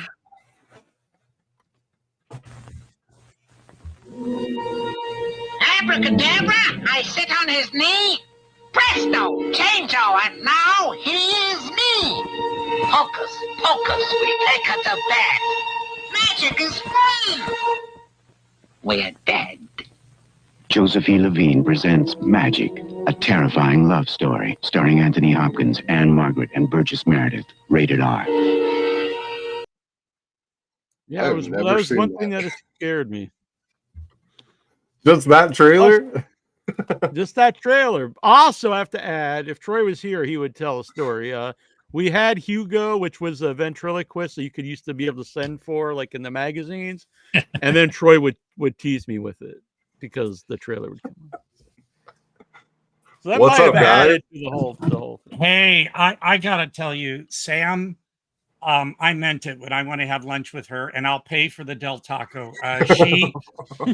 She is exactly the kind of energy and passion, and just you can talk about anything, and she'll be like, "Oh," So I have never seen any of her stuff except for fucking Nuts, so I would die. Yeah, I would think you'd be a fan of all of it, honestly. Oh, she's amazing. So. Thanks for having her on. Yeah, of course. I caught the tail end of it, but it was great what she was saying. Definitely enthusiastic and open to say anything and everything about her experience. Mm-hmm. And I think she would like Don't Torture a Duckling because it's Lucio Fulci. It was one of his earliest. Yeah. So, that when you guys mentioned Giallo and stuff, my eyes are like. Yeah, I really think that it seems like that's I don't want to say like it's the cool thing, but it does seem like people are starting to make some like modern day giallos again. Well, I know James Dean is doing My Blade Is Your Salvation. Yeah. And a it's lot of people killing it on Indiegogo. A lot of people don't realize that. You'll be back on the show soon too. Well, I hate to say America. I mean, here in the United States. Early gialli were like Alice, Sweet Alice, and Cruising, as well as the movie Malice. But it's always been my favorite ever since I was a kid. Because my brain, as a small child, Cruising is where I learned about the gay hanky code. Yeah, well, I already knew about it.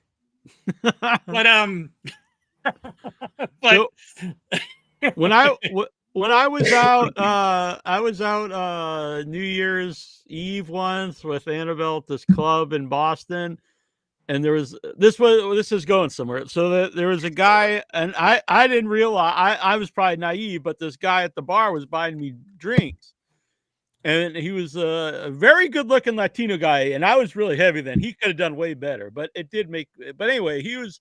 And then eventually he's like, "It's your call. It's your call." I was like, "What? What are you talking about?" He's like, "Well, go back to my place and fuck." I was like, "Whoa, no! I'm with her." I'll make y'all do some research because I used to wear robin's egg blue, white, or a certain shade of orange, and I won't tell you. My point was now then I started to realize now the hanky code's useful because you could look down. It's like this guy's a really good looking dude. Maybe if but if you look down, it's like, well, this guy's into like fisting with leather or something. Like, whoa, no, I'm not into that. I was standing behind someone in a line yesterday, a guy who was wearing a green hanky in his right pocket, and I had forgotten what that was, so I quickly pulled my phone out and I'm looking it up, and he was looking for a prostitute. So I was like, well, no, okay. Yeah, or he just carried around to wipe his glasses off with. True, but no, it's proven me.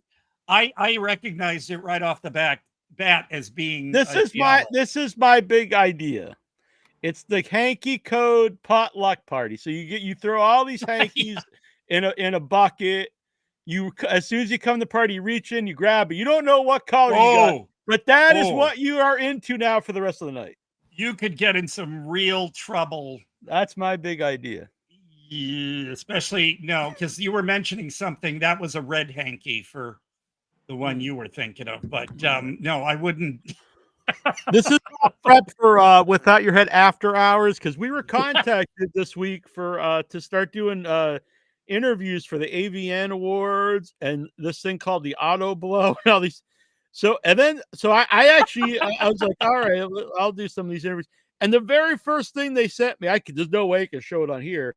They're like, okay, here's this actress, and I click on the link to her site, and it's just this right on the cover. It's just this giant, 4K of her getting triple teamed by these three dudes. I was like, what the heck? This is the link that they just sent me. Like, well, fun fact. I don't know what I was expecting. Like, I just open it up and it's like her with a puppy or something. But AJ, I believe you're muted. I was gonna say the Little Mermaid really got very mature with the Disney ones they're asking you to do. Well, fun fact, my name was mentioned in AVN News.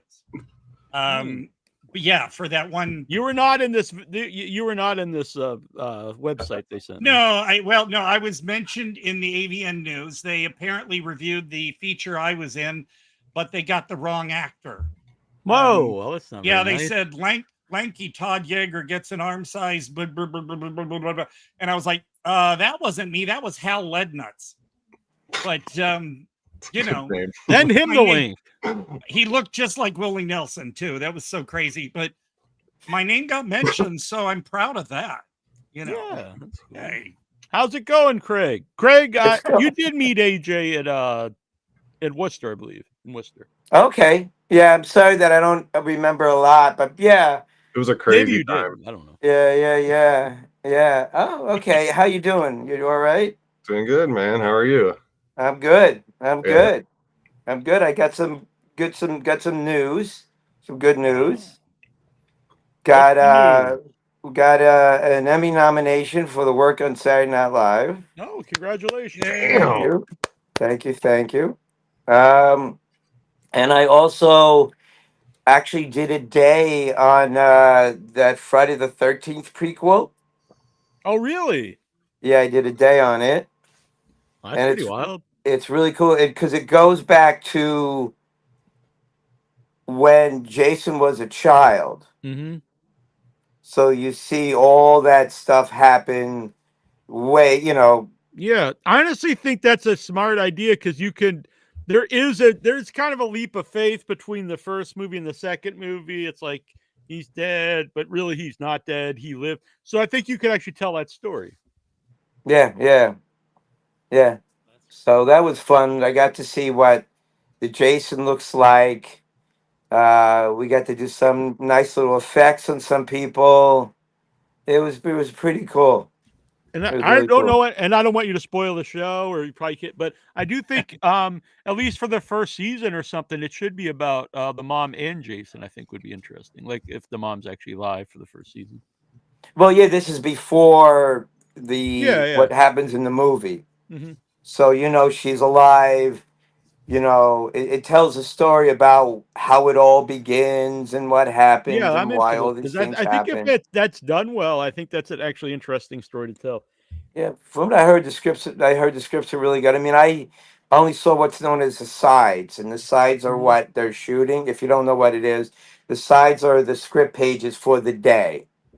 So whatever dialogue the actors will say that day, that's what you see. So it's not the full script unless you work on the show, but otherwise you get to know what some of the dialogue is going to be said on that day. So it was really cool. It was really cool. What did you do on SNL? Well, I'm a makeup artist on SNL. I've been there. I mean, I'm still there. But what did you get nominated? Was it just for the season or? It's for a particular show because what they do for all the Emmy nominations now, that you have to do a particular episode that you think is a very strong episode. So they did an episode. It was a Timothy Chalamet episode.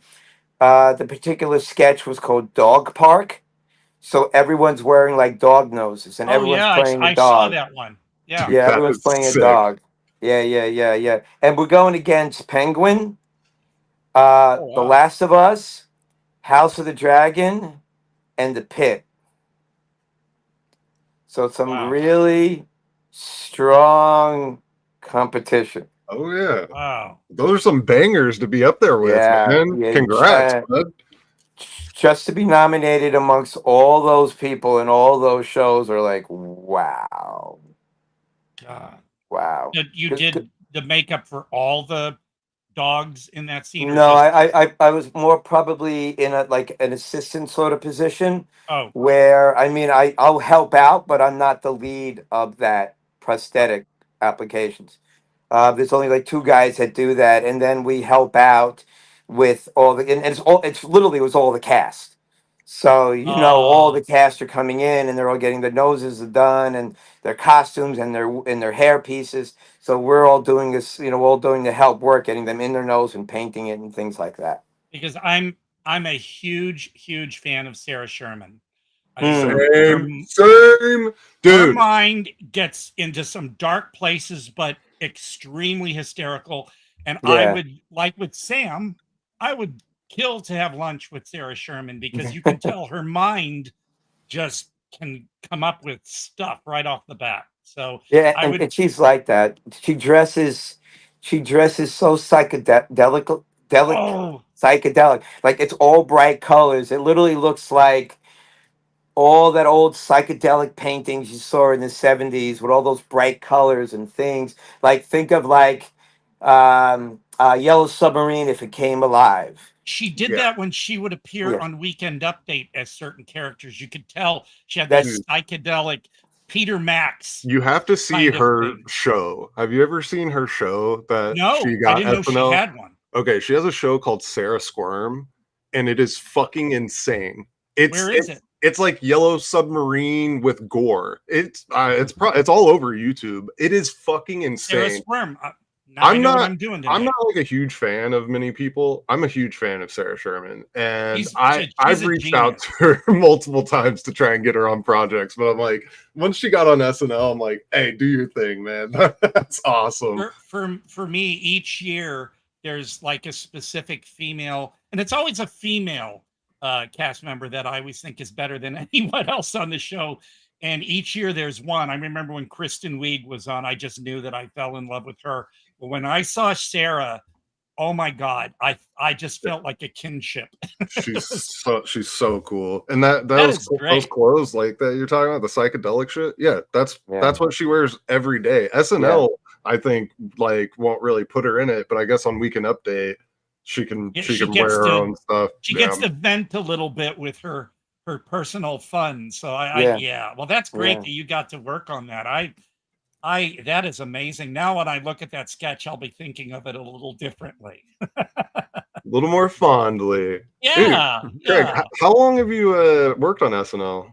I just did my 20th year. Holy shit! Next, well, because I As long started. as the show's been around, same year, 20th. 50. It's been September to be 51 years. So, like, I started mid-season. So whenever the new year begins is when my year. So I'll still be in my 20th year when the new season starts. Wow. Yeah. I remember watching the first episode. Me too. Me too. I And remember watching it. I don't remember that. I've never. I remember missed an watching it, episode. and I could quote the lines from it, especially the very first sketch. I saw the movie. Did you guys see the movie I version love of the that? movie. I haven't actually seen thought it that yet. was The one of the best DVD movies I saw last year. I really think it could have been a or could continue as a series. Mm. The one movie is about is just the one episode, and they like create all the characters from the show. And I think think that the would guy be an who- interesting series, like an HBO series. You could do each season kind of about like a different season of the show. You could skip ahead every once in a while for like some of like the key like characters that come in and out. I Yeah. don't know if I have it on one of my free streaming channels yet, but every time I see the DVD at And it's Walmart or hard to whatever, do a it's movie 20 like that. bucks. It's hard to do a movie like that because all those characters are such well-known like people, and so like sometimes if you do a movie like that, everyone's like comes off as like a weird caricature, like, oh, this is clearly a guy doing like an impression of Belushi or something. But I thought Well, everyone was really good in the movie. I thought the guy that did Aykroyd was great. Yeah, I thought I thought he was really, really, really good. I mean, he stood out. Not saying that everyone else wasn't. I'm just, because I saw it on an airplane, and so I'm Oh, yeah, just that's sort of on the watching theater. it, and I was just like, I mean, there's certain things that if you work in the studio, you're like, well, that doesn't exist, but that's not there. But beyond that, it's like, but I thought he was like, to me, I'm like, his mannerisms were really like close to Aykroyd's. I mean, everything else was good. It's just that he stood out to me a little bit, you know. And I missed that they allowed, in the early years, they allowed facial hair on the male cast members. But then over the years, I learned that basically they preferred them clean shaven so they could do all kinds of different roles. And Well, Bill Murray and Dan Aykroyd used to have mustaches on the show. Well, the big thing was, I was just talking to somebody the other day about how they do the political sketches, and they're talking about. But there's a thing. Remember, Aykroyd used to do Nixon, and he didn't want to shove his mustache, so Nixon was wearing a mustache. Yeah, I mean, and it's it didn't hurt anything. So, No. And I like it when some of the hosts, I guess they will not shave. Because when you see a host that usually has a beard, suddenly on Saturday Night Live they're clean shaven unless they're doing some kind of project. But, Well, there was that one moment. I'll tell you. I'm sorry. Go ahead. I'm so sorry. No, I was on what you're about to say. That's kind of what I was. Yeah. Well, there was the one with Zach Galifianakis was hosting, and he has a beard, right? So he does the entire show as a beard. And then as a flip, he goes to the department head, makeup, and he goes, shave my face. So at the last sketch, he shaves his face in that commercial break, and he comes back. He's got no beard, right? So everyone on the internet was saying, he was like, their thing was, he was wearing a fake beard through the entire show. He was wearing a prosthetic over his face to hide the beard. No one believed the fact that they shaved him that quick. And Pedro Pascal kept his beard, and he played a grandmother. Yeah, so, but that made it funny though. Yeah, it was. Funny. That's so smart of Zach. His little beard kind of is his trademark too right now. So it's like when Alex Trebek and Jimmy Buffett shaved off their stashes. I was like, oh my God, no. And I just couldn't, I couldn't cope. I see that Pedro Pascal, they have bobbleheads for that new Eddington movie, which I thought was like a really weird movie to make merchandise for, but. Oh, that's it. Hey, people will buy it. Well, yeah, everybody loves Pedro right now. He's like a positive at the theater, when people were coming to see Materialists, I would just go, coming to get a piece of Pascal, and they would just be like, so yeah, he's Craig. And then I'd tell them, watch Strange Way of Life. And they'd be like, what? And I said, yeah, Ethan Hawke and Pedro, and they get really close to making out. And the girls were like, ooh, we got to see that when we get home. So what color hanky was in their pocket? I'll have to watch it again and check it out. But no, people get excited by him. Craig, did you obviously worked on the Shane Gillis episode? Yeah. Yeah. How was that guy? You know, everyone else is pretty really okay. I mean, I don't have a lot to do with the hosts. Yeah. Because the host has their own. A lot of times, depending on who the host is, they either bring their own team in, or there's a person that actually does the host track. So there'll be a makeup, a hair, and a wardrobe person that does everyone's track. And a track is you basically follow that cast member or that host through the entire show. So I'm assigned to a cast member. My cast member now is Marcelo Hernandez. Cool. So I work pretty much with him unless there's a moment or like he's not in a sketch for a little while. I may go in and I may help out the other makeup artists, the effects guys in their room because I'm in a different section with Marcelo. It's like I'm literally like behind the stage in another area. That's his setup. So if I can, I'll come forward and I'll be closer to the studio and I'll help out. But that's always been the deal. Like I've always done a cast member. Yeah. And would help. You know, I mean, unless the cast member worked in that particular room, which is there's really one room they do the prosthetics in. And they're set up for that in that room. Some cast members go in there because there's so many cast members. They have to put them someplace. So all the prosthetics are done in that room, and if that happens, then I'll go with my cast member and be with them in that room where I'm helping them put him into the prosthetics. But then I'm also doing his regular makeup, and yeah, I have to shave him and like that. Yes. Yeah, I was curious if it was like a different vibe that day because He kind of makes me cringe a little bit sometimes. Well, he was supposed to be a member on the show, and yeah, then I don't know why did they bring him back though? Because I thought he caused such a controversy the first time. Well, they brought him back because he's like the biggest. You know, I mean, look, dude, he's literally the biggest comedian like on earth right now. Like he just hosted the ESPYs like 2 nights ago. He's funny. Yeah, and wasn't it yeah, just he's like funny, but he does make me kind of go.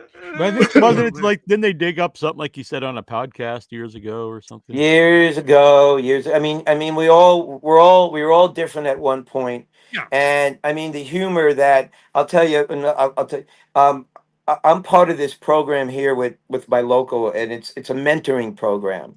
So we mentor up and coming makeup artists. They they actually do other things. Some people go to the hair department, wardrobe. Some people do cinematography. It's all open to anyone who wants to get into the business, and it's not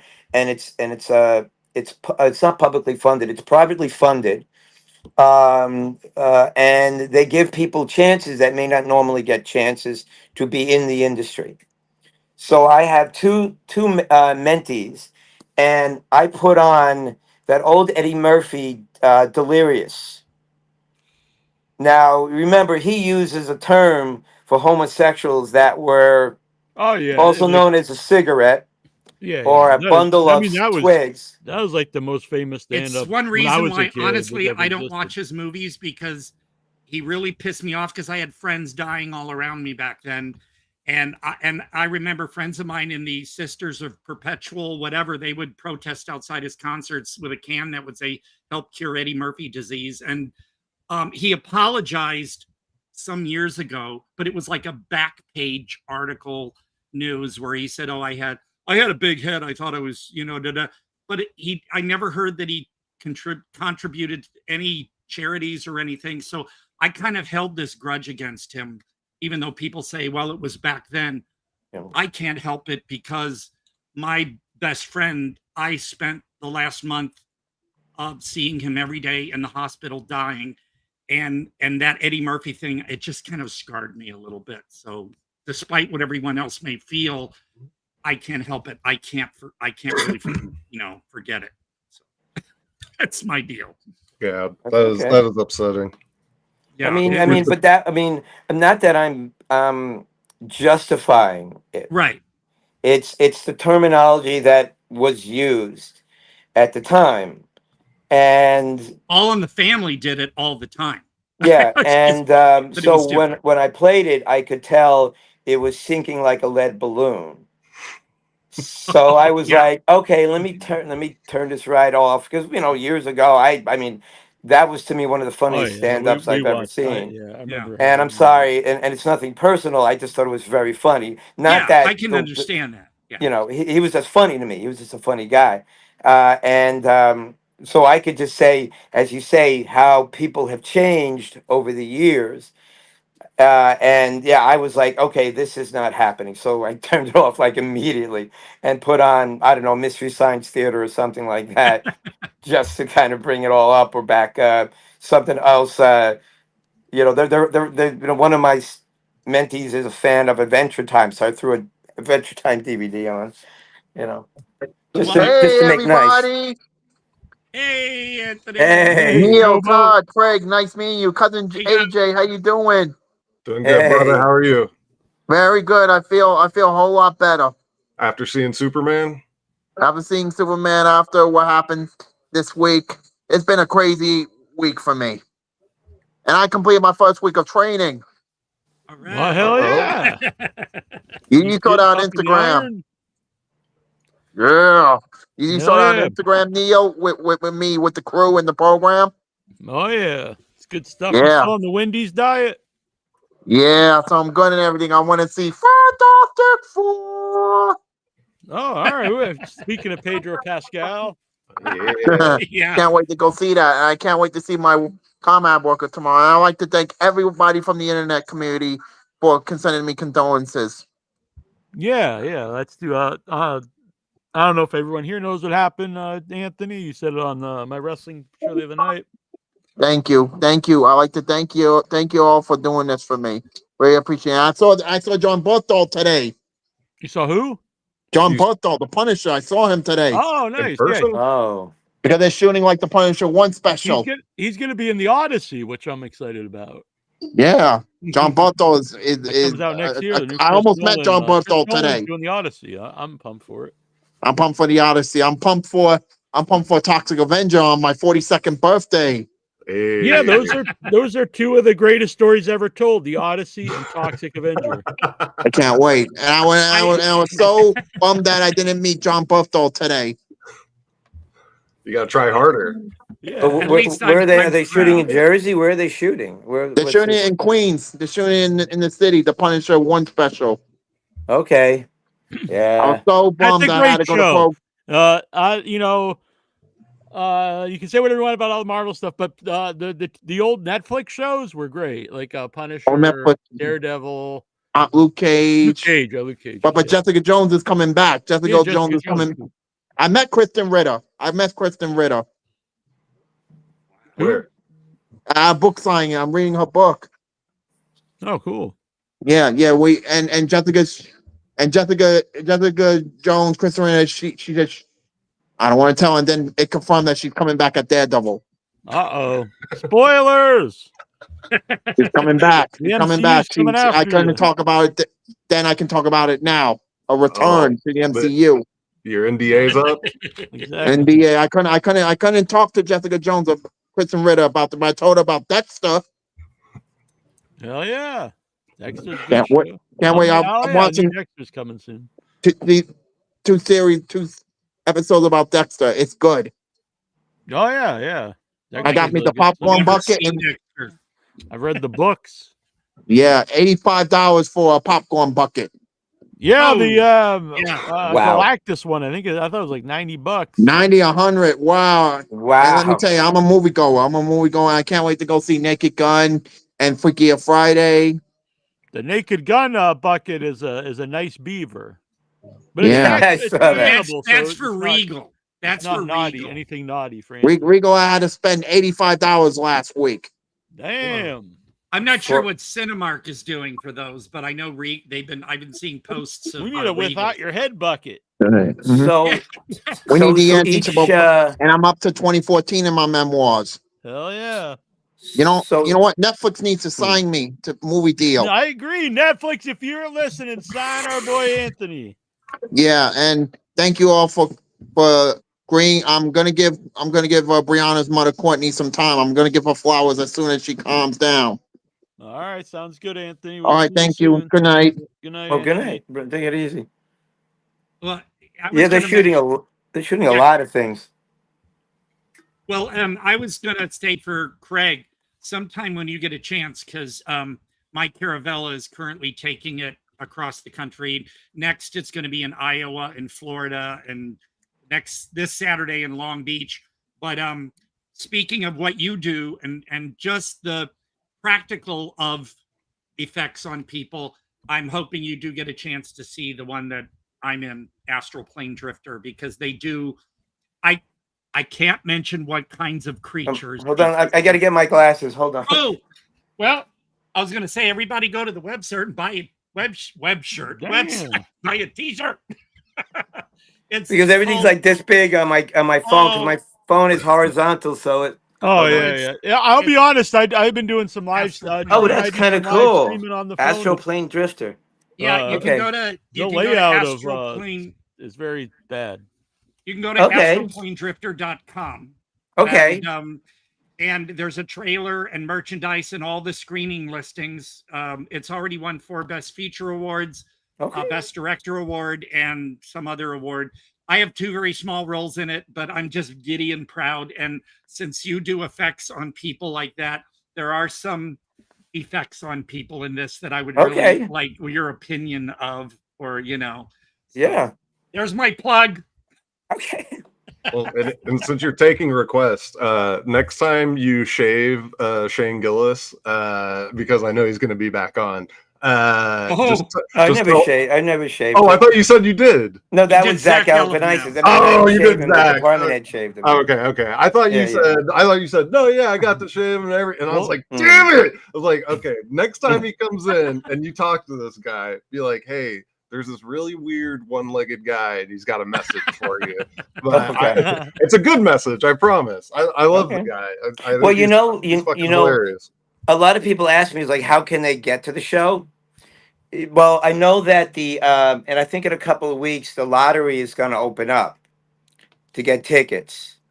So, but there's a couple of ways you could get, like, it's very hard for me to get anyone into I think I've only done it once, got somebody in, and I had to go through a whole process of this person not finding anyone, this person not finding anyone, this person not finding one, and then it finally landed in my lap, and I said, hold on, and I called 2 friends of mine, and I was like, hey, you want to come see Saturday Night Live? They said, when? In 10 minutes. And they're like, oh shit, we're eating dinner. I said, well, get it to go. You got 10 minutes to get here, and you can get the tickets. And they were there. They made it. They got there, and they got to see the show. But that's the only time I have ever done it. The other way that you could really do it is that you could do the lottery. And sometimes it takes a while because it could take a couple of years for even to get into it. Or you could do the standby line, which is like you come in before the show, and you wait and see if someone doesn't show up or there's a seat available, and then they pick the people out of the audience or in the line, and you go see it.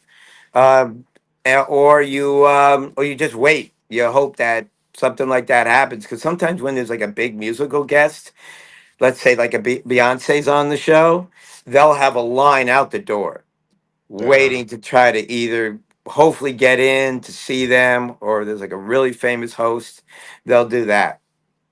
Well, I don't need to get in. I just need you to whisper sweet nothings in his ear on my behalf. Okay. And I do that. I'll be coming to your house because you'll be paying my unemployment. I will say the early years of SNL to me were important, because now it's just whatever flavor of the month musical artist is out there. But back in the 70s, this is how I discovered Kate Bush, how I discovered the B-52s. To me, they had some very important artists back then, and I'll be forever grateful for that show for helping me discover these people. But now I'm just kind of like, who? Like whenever they list, here's what's on the MTV Music Awards, or here's what's on the Grammys. I'm like, who? Yeah, but that, I don't know. I know it's It's like the Simpsons meme, where he's like, "One day I was hip and I knew, and it'll happen to you." Well, whenever someone comes into the theater with a Misfits shirt or Ramones or something, I'll go, "Quick, name a Misfits album," and they're like, "Dude." And I said, "Did you buy that at Marshall's?" And they go, "Yeah."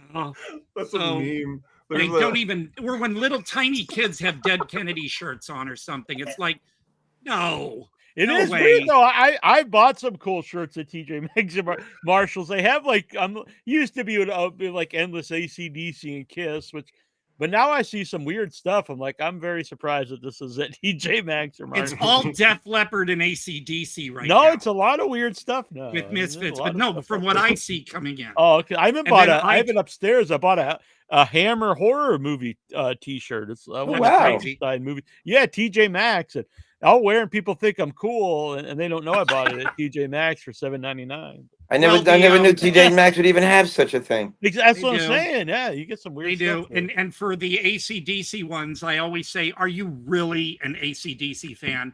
And if they say they are, I happen to have it ready.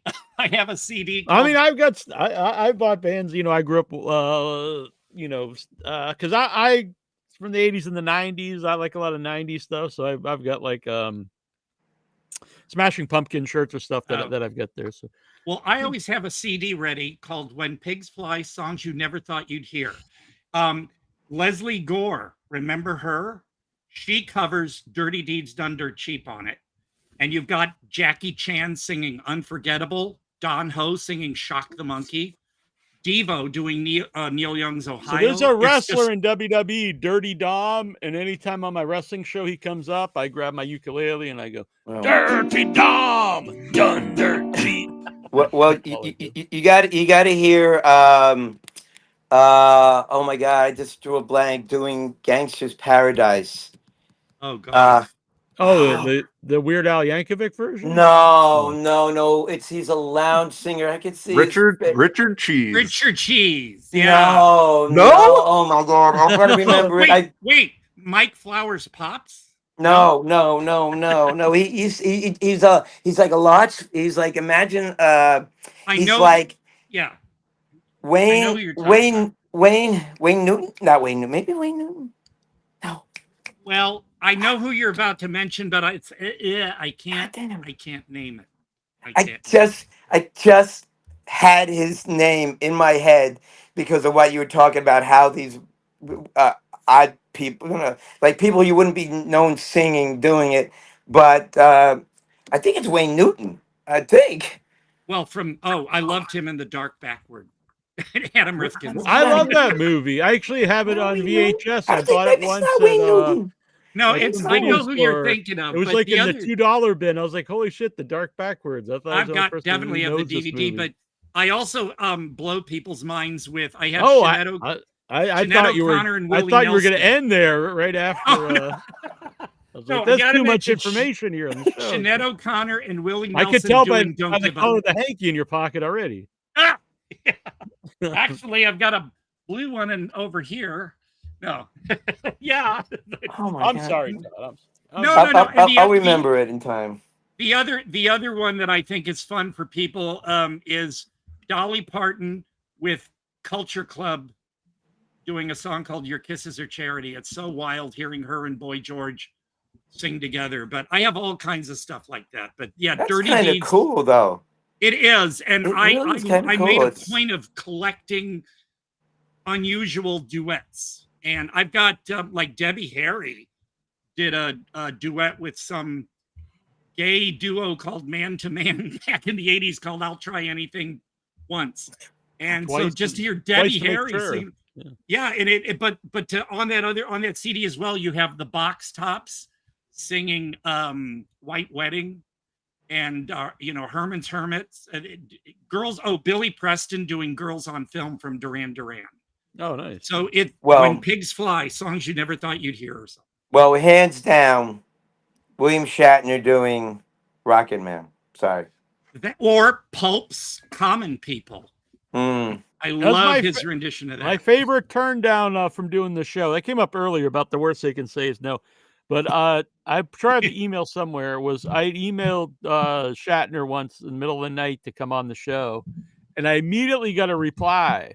And it's supposedly from his agent or something. In my mind, it's just William Shatner, and it was William Shatner only does major, all in capitals, major media outlets, and I was I really popped from it. I thought it was pretty hilarious, to be honest. In my mind, it's just him reading it. And he's like, "How dare this guy even ask me to come on this?" He's like, how dare you? There's something on the wing. Something. Well, I think I told you my great, speaking of SNL, my big Star Trek nerd moment at SNL was they had the new movie with Chris Pine and Zachary Quinto doing the new Star Treks, Yeah. right? So in walks in the makeup room Leonard Nimoy. Oh, nice. So I do Leonard Nimoy's makeup, and I'm like, oh, Mr. Spock, I'm doing his makeup. And then as he is done, William Shatner pops his head into the makeup room and goes, hey, how do I look? I look okay? Good. Okay, good. Bye. And he leaves. I went, oh my God, that was just Captain Kirk. Just poked his head into the makeup room for 1 second. Like, my geek moment. Yeah. We were gonna have Leonard thing. Nimoy. We actually had Leonard Nimoy scheduled on the show. He was doing an art thing in Boston, Mm. and then I think he got sick, and then didn't Oh. wow. I look back at some of that stuff and wish I really would have stuck with some people. Like I've mentioned lots of times, like we were gonna have Ray Harryhausen on the show, and I wish I really would have stayed on top of that, because that would have been really wild to have on the show. Yeah, because I think you would ask questions that are not normally thrown at them as they normally do their regular shows. What's your favorite thing, and what's your favorite creature that you did, your favorite movie. You would probably go a little deeper than that, or like a different type of question. And I don't think I think Harryhausen, I don't know if he really did podcasts, because that was in like the early days when we just started the show, and like podcast really wasn't even a term yet. Yeah, I like whenever celebrities come into where I work, I usually, if I get a chance to talk with them, I usually bring up the lesser known stuff. Like with Michael Ironside, his eyes just lit up when I mentioned Knuckleball and Turbo Kid. He was just we actually had him on the show for Turbo Kid. Yeah, Ironside. I mentioned it here too, that they're working on a sequel to Turbo Kid. Yeah, I'm a big fan. They wanted to for a while, but I remember that year when that came out, it was the most like torrented movie, and they were like they were like depressed, which I don't blame them, because they're like, this isn't some giant budget movie that has this big theatrical release. Like, you guys torrented this movie, like that really hurts us, and it also stops us from doing more of these. Yep. It was the same when we had Tony Todd on the show, and he talked about it was a Sushi Girl, and it was the same way. It held the record for a while for the most torrented movie, and he was the producer. And he said people would come up to him and be like, "Aren't you like proud of that?" And he's like, "No, like I'm the producer of the movie. Like we made no money off of it because somebody put the work print of Tucker and Dale versus Evil before the effects were done. Somebody put that out on torrent. I remember. It was really interesting when Tony was on too, because he had whenever you interview people that've been around for like a long time, different generations, because he said like in the 90s, if people would rent Candyman, he would get a certain percentage of that, which comes to significant money. And then he said, when you look at Netflix and people are paying, $8 for 8 million hours of stuff. So what does that come to hit? Like nothing, now. And he's just explaining how, big of a hit that is, that people don't realize, to people. Well, for one of and Tony he said that's Todd's why he would do all these like indie movies, because he really genuinely liked them too. And then he would be on like 24 or something. And he said like just doing an episode of 24, that would like let him live for like a couple years, so he could go and do like all these weird horror movies that he liked. Well, you need to see one of his last roles. My friend Michael Mangelo, a director, he had Tony in a movie recently called The Changed, and it was picked up by Quiver, but only put out in Redbox on a disc. But I that like one is Redbox, to be honest. well, I managed to get a copy of the DVD off of eBay for that. But if you're a Tony Todd fan, you really need to see The Changed, because he was really good in that, and very low budget, but pretty amazing. And for the Michael Madsen lovers, since he recently passed away, Michael Mangelo directed a mockumentary called Being Michael Madsen, which is hysterical and was listed on one of the best 5 movies of his you should see right now.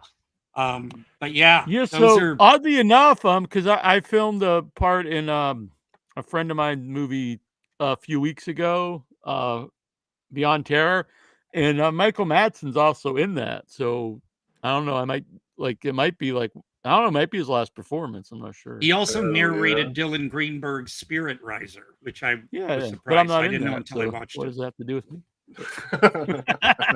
Well, Michael Madsen. Yeah. That's what I meant. I never met Leonard Nimoy, but I did do psychedelics with one of the people that played Spock. So that was pretty cool. Oh, that's amazing. There's been a couple of different Spocks. Yeah, there's been like 10. It was a long time ago too, but yeah, that was great. Because there's that guy that has he's got the Star Trek experience up in Ticonderoga, and it's built in like what used to be an auto showroom, and he reconstructed all the stuff from the original series. He's got like the sick bay, the bridge, the transporter room, the corridors, and every year he has like a big Star Trek thing up there. It's up in Ticonderoga, and I was just thinking about when we talk about the Spocks, because he used to do Star Trek Beyond, I think was his series, where he would just get these guys and they would play. He would play Kirk, and it was interesting because he was an Elvis impersonator, so he looked a little like if Elvis impersonator was playing Captain Kirk. But he said that, but and then they had a guy played Spock, and but the one thing they did do, which was really cool, and I think it was another one where they brought back some of the original cast members. Like if you were a fan of the original series, they brought back the guy that played Charlie X, and the person who played the other guy that became omnipotent in one of the first run of the shows. They brought both of them back with their powers, and it was actually pretty cool. I don't think it was his show, but it was another one. And Tony Todd, I think Tony Todd was in a Star Trek fan-made series as well. Oh, okay. Wow. Yeah, I don't know if it was an Naxar, but I'm trying to find that song that I think it is Wayne Newton who did Gangster's Paradise. Mr. Las Vegas. I do believe it's him. And I'm just trying to find it. If you go in our archives, there's a video interview I did with Tony Todd in Boston. And I really always was proud of it because we actually don't talk about Candyman. And he was very thankful to me off air that we just talked about like other things. Because I assumed he probably talked about it all the time. And he was very happy to talk about just. It's cool because he actually talked about growing up watching movies with his grandmother, and that's what made him want to act. And his grandmother loved Westerns, so he always wanted to ride a horse in a movie, and then he got to do that eventually. It was cool. It was a lot of stories that he doesn't say like on other things. Okay, I think I'm reading up about it right now, what they're saying. My dad insists that Wayne Newton had a terrible New Year's Eve special where he sang modern songs, and one of them, I think, was Gangster's Paradise. Wow, because I tried Googling it. It said that he didn't. Yeah, he says you can't find it, but I remember listening to it and going, Wayne Newton's doing Gangster's Paradise. I need to check this out after the show. That would be like on the Lawrence Welk show when they had all their singers doing One Toke Over the Line, which they probably didn't know what the song was about. They were singing. Yeah, the Lawrence Welk show. Oh, Lawrence Welk. That reminds me. Was one time when I was in Boston, I had my earphones on, but I could hear music doing. And so I was like, what are they singing? And it was like a group of like teenage, and they were singing like this, like jazz hand kind of thing. And it was like a cappella, and they were singing, it was Billie Jean is not my lover. She's just a girl. And it was like this, like school kids, and I was just like, what the hell do they have them singing that for? It's like it was like so inappropriate, but it Well, was you pretty can awesome. find some gems on those Kids Bop compilations. Yeah, this was just live out in the streets, like that. It was like Oh my God. a kid's choir, like the school had them out there singing those. Oh, that's scary. Oh, this is kind of cool. I'm looking at the world New Year's Eve 1995 from Fox, and they're actually showing I don't know if you could see it, Yeah. but it's the time machine. Oh, cool. Wow. Wow. I think this is the one where Wayne Gretzky sing. No, Wayne Gretzky. Wayne- Wayne. That would be one I would- incredible. Sings Kansas Paradise. Imagine that. Why not, right? Yeah. Well, when Pigs Fly CD, the Connells, who I am familiar with, did Insane in the Brain. I'm insane. I got no brain. We got speaking Yeah. of Insane in the membrane. gangsta though, we got Ludite here with us. Wait. More insane in the brain. More insane in the brain than gangster. But yeah. So Poutine came up on the show earlier, Ludite. Are you pro or anti Poutine? I told you before, it's a new thing. It used to be only in Quebec, but now we take credit for it. I don't know why. I misheard you guys at first. I thought you were saying poontang. I'm sorry, but that's what I thought you were saying. And I come like, Yeah, you go to what? Fantasia, you go get some poontang, and then you go watch some movies. No. You get some cold noodles. Poontang is one of those things we don't say anymore. Well, I thought I heard Poutine? that, and I was like, oh, this is a fun show.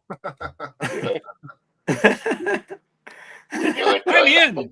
Let me in now. Oh God. Hey, Craig, here, it's for you.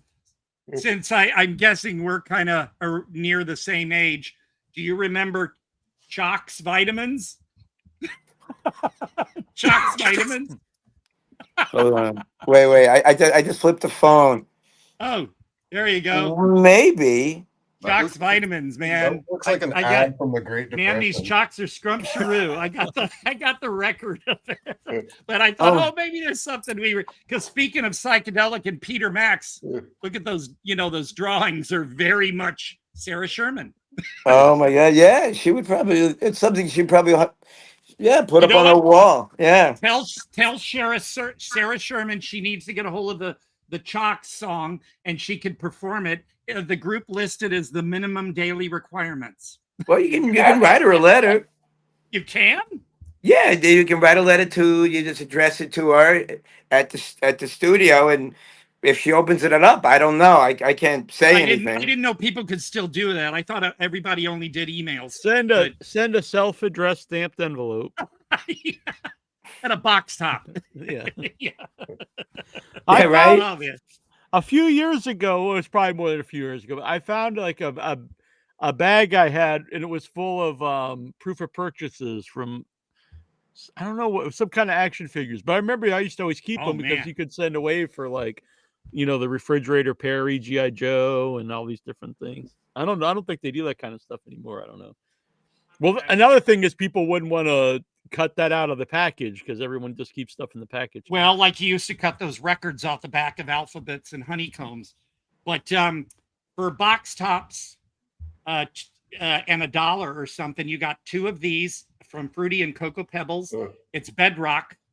And in each box was a little figure with a ball bearing. Like here's Dino. And you could play a game where you separate them and you scoot them across the counter or the floor, and they will see if you can get them in a building and make up points. Wow. This is stamped 1970 underneath it. That's older than me. And there's 2 of these that you get, and It's and almost as old as Ludite.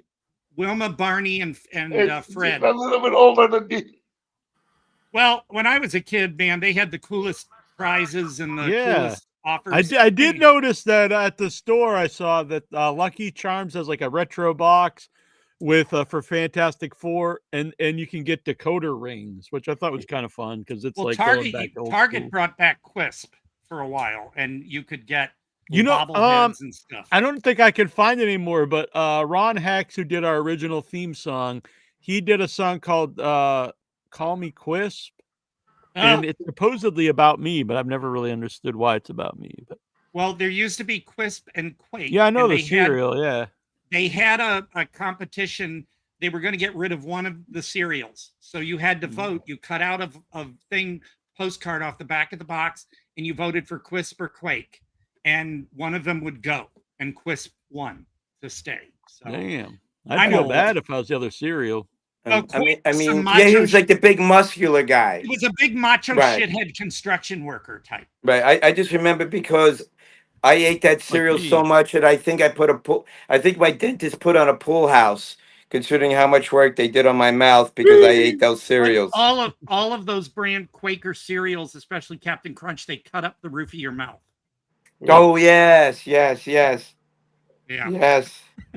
See these kids over here, they don't know the peril we went through with our cereals. I watched it. Okay. It's all poison now. I Okay. watched It did happen. Wayne Newton did do Gangster's Paradise, We have the but update. just can't find it. All Okay. I Well, watched now it. it's a quest. If He someone can find deleted it, it from the internet. We'll I'm just looking all and have looking, to and vote. I remember it was there. I remember watching it, going like, hopefully this is the last thing I listen to before God takes me to heaven. You know, but yeah, no, it's. I remember hearing it too. Mine and is watching going to it. be mine is It's going to be 95. Tiny Tim singing "I'm Gonna Be a Country Queen." Oh. That So, would be mine. You I gotta have the find record. you gotta make a record like this. Just the idea of all this all this Yeah. just sounds like amazing. Well, It's sometime if you like, I can send you. I mean, most people say CDs. I don't have a CD player anymore, but I have put together a bunch of really crazy little stuff like that, including the Chalk song and the banana splits, on a CD mixed with some of my old radio bits. So if you ever Wow. want some of that, I love it. I think it'd be so message much me. fun. I'll send you a CD of all this crazy All shit. right. I mean, I had like the Saturday morning done by all the like new wave bands. Yeah, but that was a commercial. Yeah, release. yeah. But some of it was cool. If you really want something good, I can send it to you too. A local, a guy in St. Louis, when I had radio shows, put out a cassette called St. Louis Schoolhouse, and it was all local bands doing covers of Schoolhouse Rock. And this was like 9 years before that commercial CD came out. Oh wow. Okay. So you got you've got some like enormous Richard and the Lettuce Heads and other bands local. All so like I said, I'd be happy to send you some stuff. I like it. All right. Well, I you want can to get let my people know that the email through Indiegogo Neal. is live for the Psycho Ape Christmas Spectacular, which is the third installment of the Psycho Ape franchise. So go and check that out. I was gonna play in the show, but it's like 9 minutes, so it's very long. No offense, I like Greg and Addison; they're good friends of mine, but it was too long to play here on the show. But I'll link it up on the That's website. like a good portion of what the length of the movie would actually be. yeah. And I can't play it yet, but I did an interview with James DeMonico, the creator of the Purge films, and about his new movie, The Home, with Pete Davidson. This is a really cool movie, and it comes out. It's a pretty big movie. It's coming out at the end of the month, and so I think the week it comes out, I can post the interview. And it was I talked to him about it on the interview, but I used to work at a nursing home, and then I was at that same nursing home for rehab, and there was some stuff in there that I was like, oh, this is kind of accurate to nursing home stuff, and so I brought it up to him, and he said that's what inspired him was some visits to relatives of his at the nursing home. But anyway, it's a really cool movie, and I'm not necessarily a big Pete Davidson fan, but this is a much different role for him. It's not a comedic movie. It's a straight horror movie. Yeah. And it's cool because it's both like psychological horror, but it's also super gory. So it's kind of like best of both worlds, I think. I dug it. It was really cool. Oh. I bet it would be really good to see at the theater, because I saw it on my computer. with my name Wow. across it because it's like a watermark screener. And Which I understand that, but this is my advice for people who the PR companies just send out screeners. I get you don't want people to pirate the movie. I get that. Right. But don't put the name, the person's name right in the middle, because I think that really like distracts you. And I think that could lead to people, even not like purposely, but I think it could detract from their enjoyment of the movie. And I think it could possibly hurt their reviews then. Like Parvelos had a little watermark in the corner. Yeah, that's fine. I get that. Which but made me right across the middle, I'm like, no, I don't really need that. It's too much. And I promise you, I'm working on Parvelos right now for that thing. It's like I thought, I'll just do an easy little review, and of course, you know what happens to me. I gotta start filming little extra bits. I have to do a little musical number called Fancy Crackers, and then I'll have your review. Fancy Crackers in My Pants. That's the name of the song. And I got to do a little music video for that to complete the review. And then hey, when the review goes up, we'll make sure that Craig to let you know so you can see me perform it. It just sounds so much fun. You know what I mean? It just sounds like so much fun. It's to the tune of London Bridges. Fancy Crackers in My Pants. So we'll see. Oh my God. I mean, where else here can we talk about Wayne Newton and Crackers in My Pants in the same podcast? Nowhere else. I appreciate being on here, letting you guys join in on the fun, because then I get to be let my crazy out. It's all your fault, Neal. Blame you. All right, so I do have some actually very cool trailers to play. We got 3 trailers sent in this week. 3 I actually know all 3 people sent them in, and let's play them. 2 of them are like they just premiered like recently. Right. So this first one is from Billy Pond. A lot of people will know. I'm just gonna play it, not say the name of the movie. For over 10 years, one clown has terrified the masses, increasing the world's fear of clowns. His acts of violence have made him a household name. Well, fuck that clown. Yeah. Oh! You missed us. Papa Corn.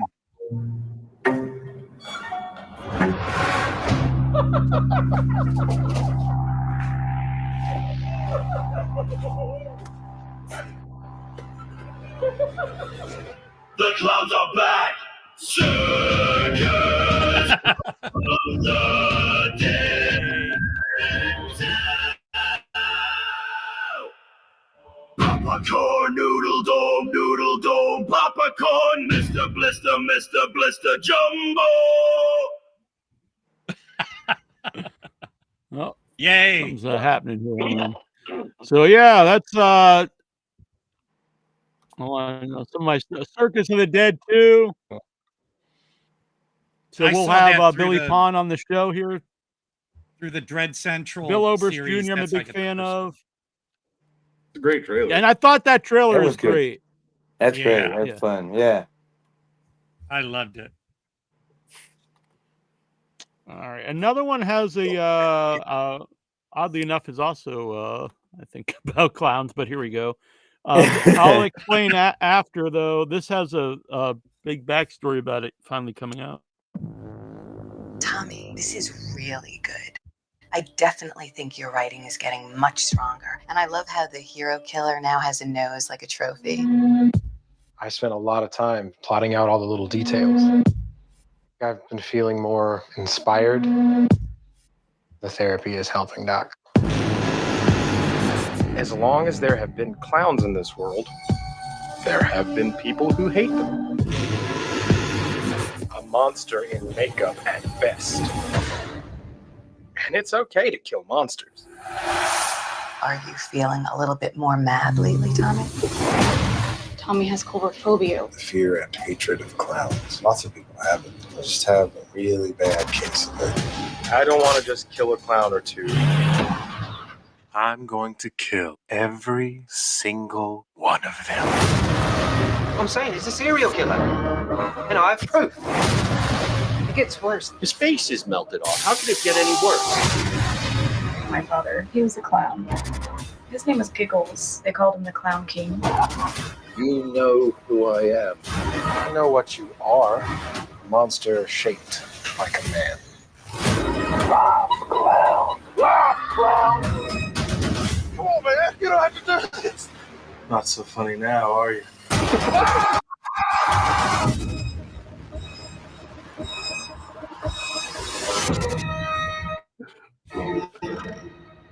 Lionsgate. Wow.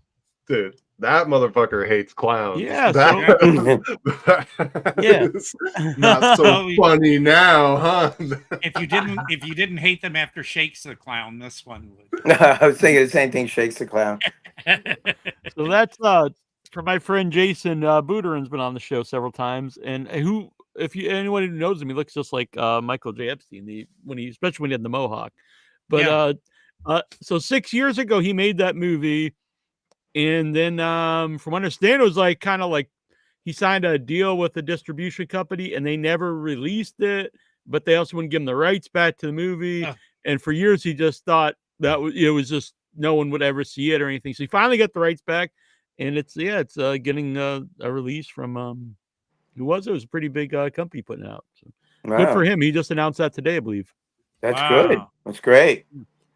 Oh well, think about it. You know, look at Terrifier, Sinners. They comes out of nowhere, and suddenly they're making tons of money because they're done right. They're done with a professionalism. Yeah, but Terrifier was made for very little money. I mean, but I love Sinners, but it is a big movie. Huge. Yeah. I just wish Bring Her Back would have done better, because I think that's up there for my one. theater only had it for for like 2 weeks tops, I think, and I thought that was so much better than Talk to Me. Yet Talk to Me last. I like Talk to Me a lot too. So I like both movies, but Bring Her Back I thought was so much better. Really good, and it scared me a bit, which is rare. That's true. Yeah, there was some like shocking scenes in that too.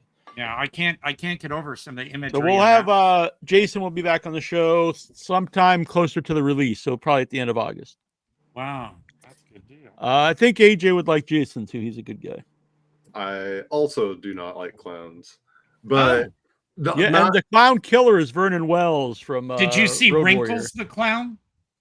Really? The mockumentary. It's called Wrinkles the Clown.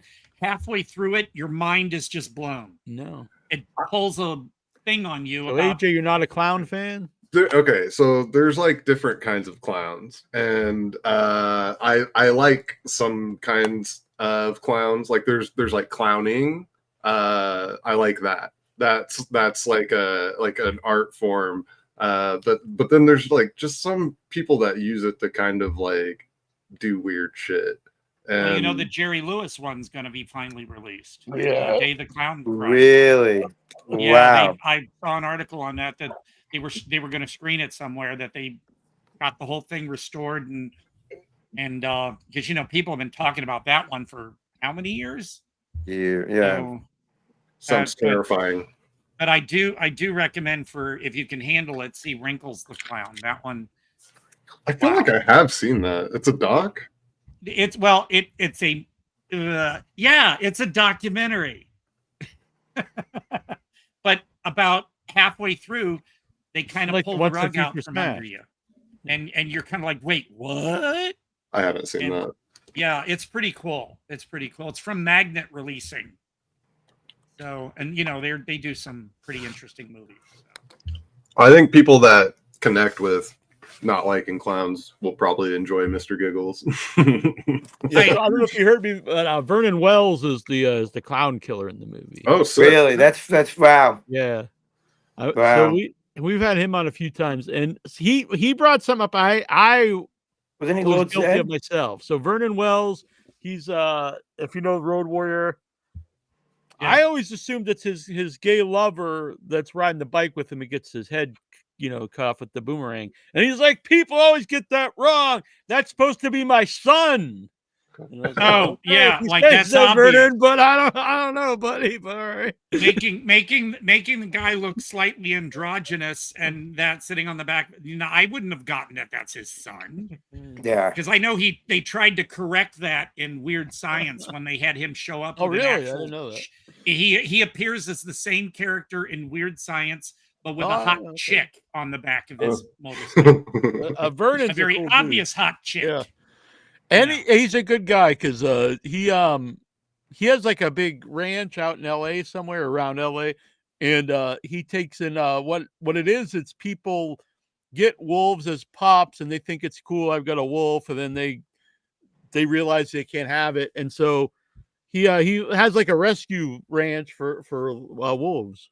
Wow. The wolf Because, sanctuary. Yeah, Wow. because people, it's hard to take care of them.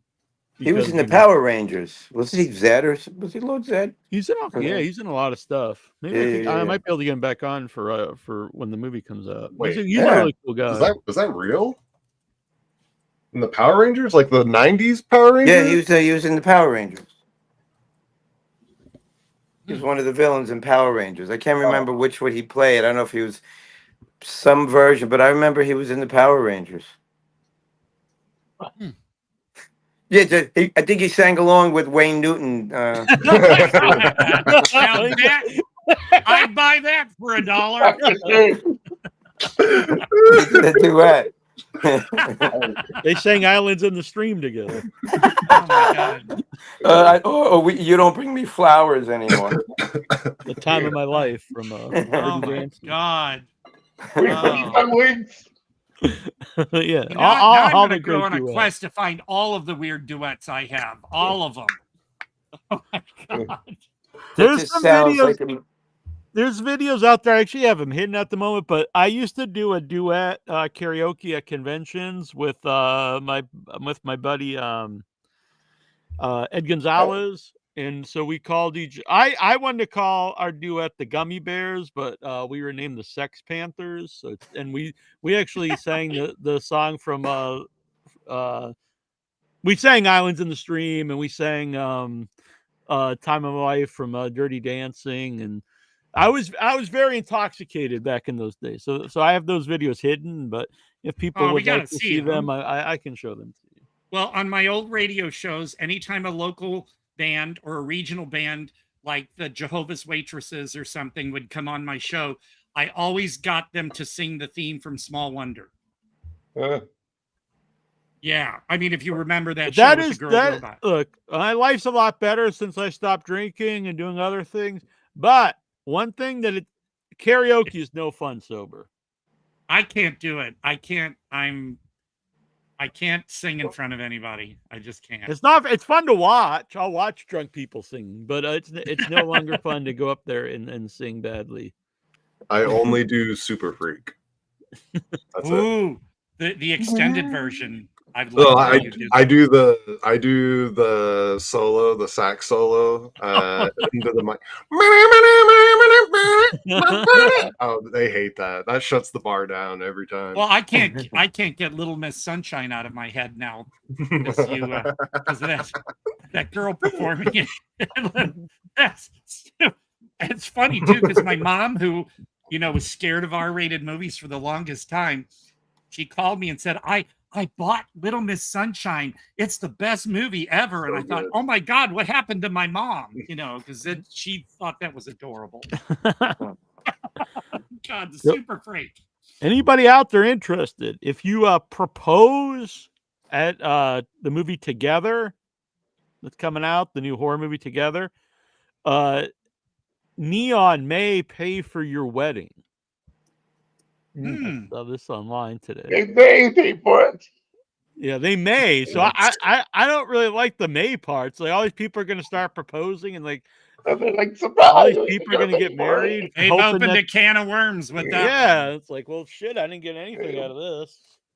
Oh man. Yeah, but only if you go to the firehouse and get your wedding there.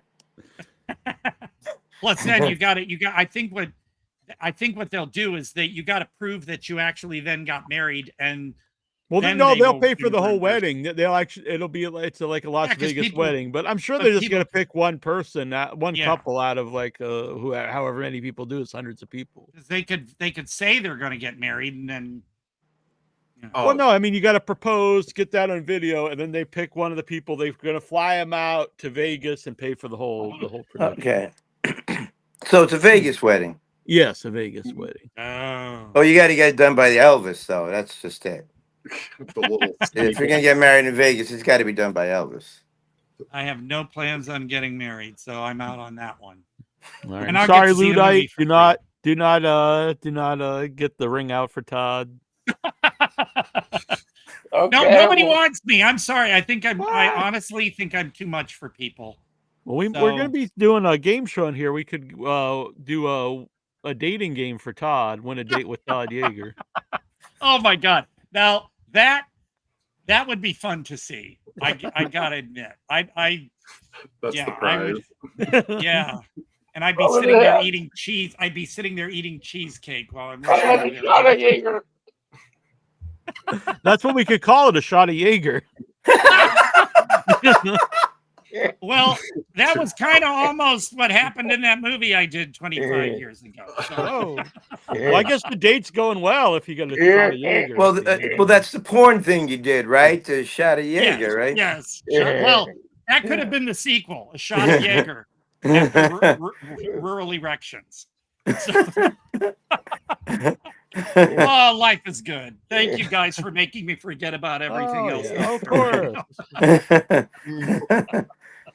Well, that's why they Shot of make Jaeger. Jaeger. I'm gonna note that down. A shot of Jaeger. Thank you, Ludite. That is the best. That made my day. God. That's funny. That's Great. That's great. Oh, I did a Chrissy Snow there. I just snorted. Oh man. Oh, thank you guys. Wow, this sure made my day. Welcome.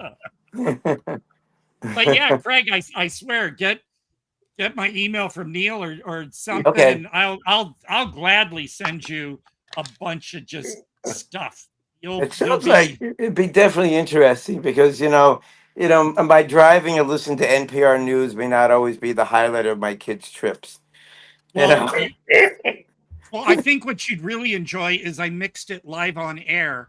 I took the instrumental to George Michael's father figure, and I took Karen Finley's spoken word thing called Lick It. And so I have her doing Lick It over the instrumental of father figure. And when I have her stop speaking, then you hear, I will be a father figure. It's really disturbing. Interesting. Okay. So. Are you going to mentally scar my children's psyches if I play this? Well, I don't know if you'd want to play Lick It for your children. Lick It father figure. The Kiss song, Lick It Up. No, it's her going. It's her going. Lick me good like you should. Lick it straight. Lick it long. Lick it clean. No afro sheen. Lick it. Lick it. Lick it. It's just so.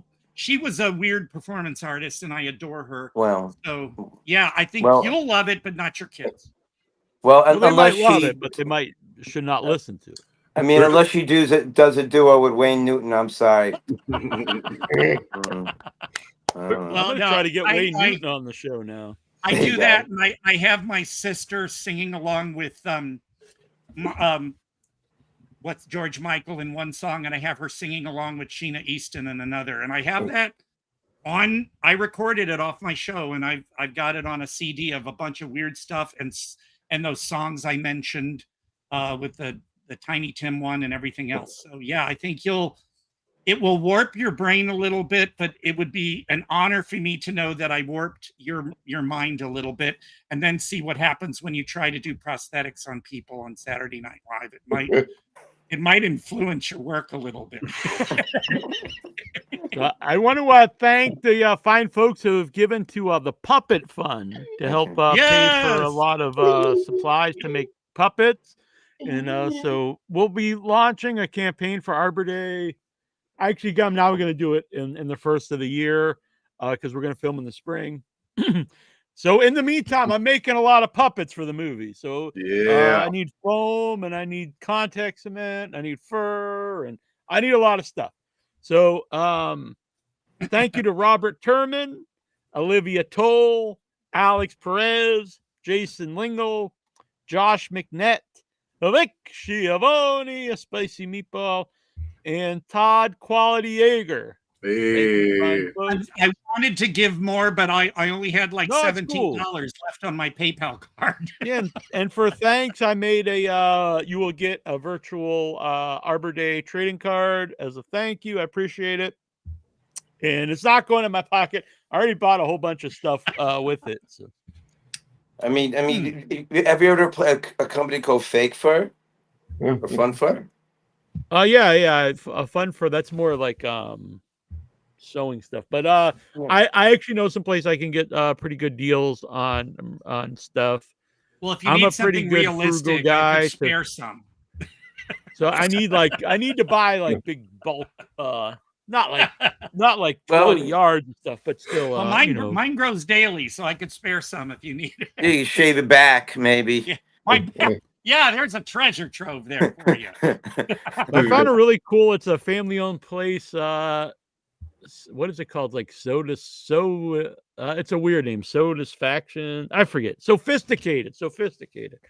It's it's like basically a fabric outlet, and I went there. It's in Dorchester, and no, it's cool. It's family owned. The main guy's like a 90-year-old dude, and it's him and his sons, and 3 old dogs, which some people probably like. I don't want to buy his fabric with. That's where they get the fur from. Oh no! But I was all about it. You had these 3 old dogs laying around. I was like, this is my kind of place. I'd shop there. Yeah. I mean, do they got like little square patches taken out of their fur? No, they might shave them down like you do like a sheep, and then Mange special. Oh my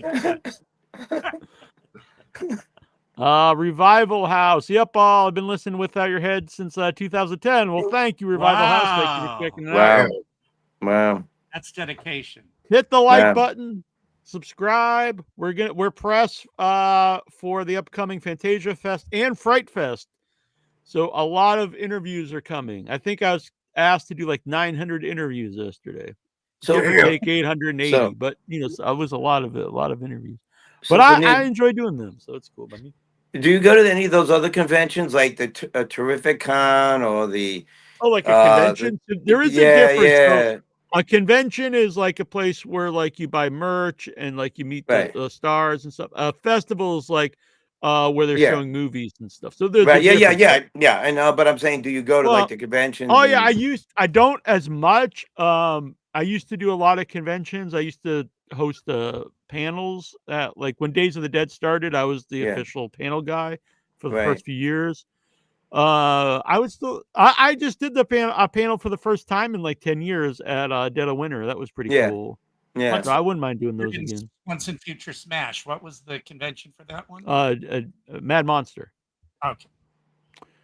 Which I was actually talking to Eben recently, and looks like maybe we'll be coming back out, going to Mad Monster, me and AJ. Maybe we'll get Troy to come with us. Hell yeah. Sarah, she's up for it. I think it might have just happened, the one in Arizona. I love Eben, but I don't really understand why they do the Arizona Mad Monster in July. I don't know if that's really where you want to go in the middle of July. That's why in Palm Springs we have Pride the first weekend of November, not in June. Yeah, but what if people would die? I would like to go back to the one in Charlotte. Yeah, that was fun. Yeah. Well, they have the one that's happening in Louisville. I think coming up in September. They got a pretty big one coming up in Rhode Island. My brother found. It's like mostly comic book stuff, but there are like some weird, movie people and horror people. So it would be fun to go to. Yeah, I did like there's like one wee one that it's a really small one that they do up in like upstate New York. It's called like, I think, Horror Expo or something like that, where they have like a little, and then there's Frightmare on the Falls. I'm looking at one which is up in I've never been to that. Falls. That would be good. I did it once. But that was kind of fun. The good thing about the conventions too is you get cool merchandise. Yeah. Yeah. You can get a lot of cool horror movie shirts that you can't get online because they're avoiding anyone like, hey, this is don't be selling this. I think that's where I got like 90% of my patches was from those conventions. I'm a big patch guy too. Yeah, it's because of you is the reason why my bag looks the way it does. You know, I know that's what Johnny Logan Harley does a lot of too. It's all patches are his thing, man. Wow. Because it's fun to get those. It's that's true because I get a lot of those weird mashup shirts from like those conventions. That you can't really get anywhere. Like I got one of Rick and Archer together, drinking like a whiskey and going like where they go, wait a minute, that was still drinking. I got a mashup of that. I got a mashup of Mr. Meeseeks from Rick and Morty, You need one of these. trying to show a stormtrooper how to shoot. Oh, there you go.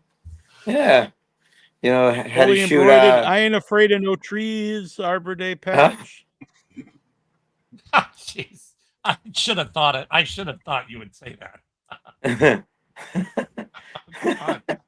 That's clever, but that's clever. Like Jaeger shot. John of Jaeger, but it's Jaeger. Not Yeah. But that's clever. It's clever. It's clever. It's very clever. Like I said, it made my whole day. I'm just smiling like crazy now. Yeah. That's amazing. Thank you, Ludite. Welcome. So here was my old patch jacket. Wow. So neat and orderly. And then this is what it looks like now on me. Oh, wow. Wow. Wow. Well, dude, it's time to break that down and turn it into a quilt. If you have two of those, you make it a snuggie. Literally, yeah. That's so good. Snuggies. Oh my god. Oh, good times. But that's the reason why my bag looks like the way it does is because you were talking about patches and I thought it was such a cool idea. Yeah, I'm a fan. A lot of people give me like a lot of hey, some of them recognize what they are. Yeah. I actually have that patch because you sent me a patch and I actually have that on one of my cases. This is hand sewn. So look, I'm not bragging, but I was in AP computer programming and physics and calculus in school, all completely useless in my life. But home economics, sewing, and cooking, I use all the time. I should have done that. That's why I can make these puppets. I'm like, oh yeah, this is now I forget the name, but I know the different stitches you need to use. That's why you change the look of people's face too. You need the ladder stitch. You need the switch stitch. Yeah. I had to choose band. Like that came in useful in my life, but oh well. I just knew how to make lanyards, keychains. Wow. Right. Oh my god.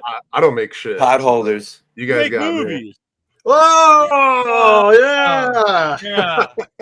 And here on the show, we make good times. Yeah.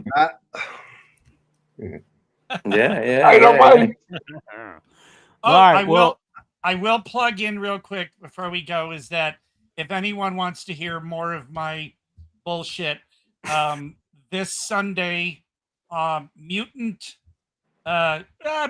Theater is having a podcast called the Todd Jaeger Experience. So we're going to talk about a really awful 2025 horror movie called Hook. And Called what? Just Hook.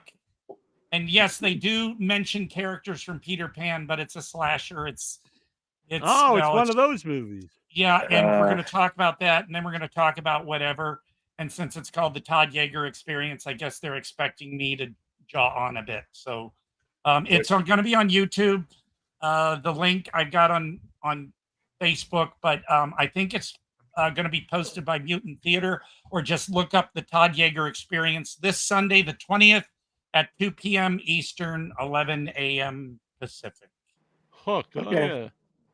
Hell yeah.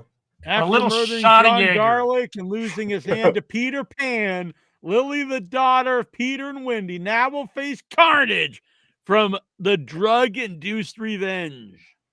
It's from ITN Distribution, so you know what you're getting when you're watching one of those. Sounds fantastic.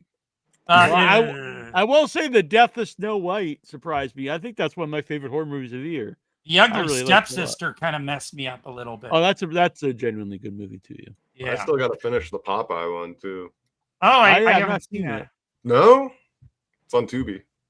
Oh, sweet! I'm gonna check. Okay, well, then I'm there. So out of curiosity, because you were talking about Tubi, how do you find some of these movies on Tubi? Do you look by the name, the director? Me? Well, yeah. So I go. They have really good categories. So that's what I like about Tubi is they have these. They're not like they have genre, but that's not really a good way to search because it's all alphabetical. So then you're just kind of fucked. But You don't have a search bar?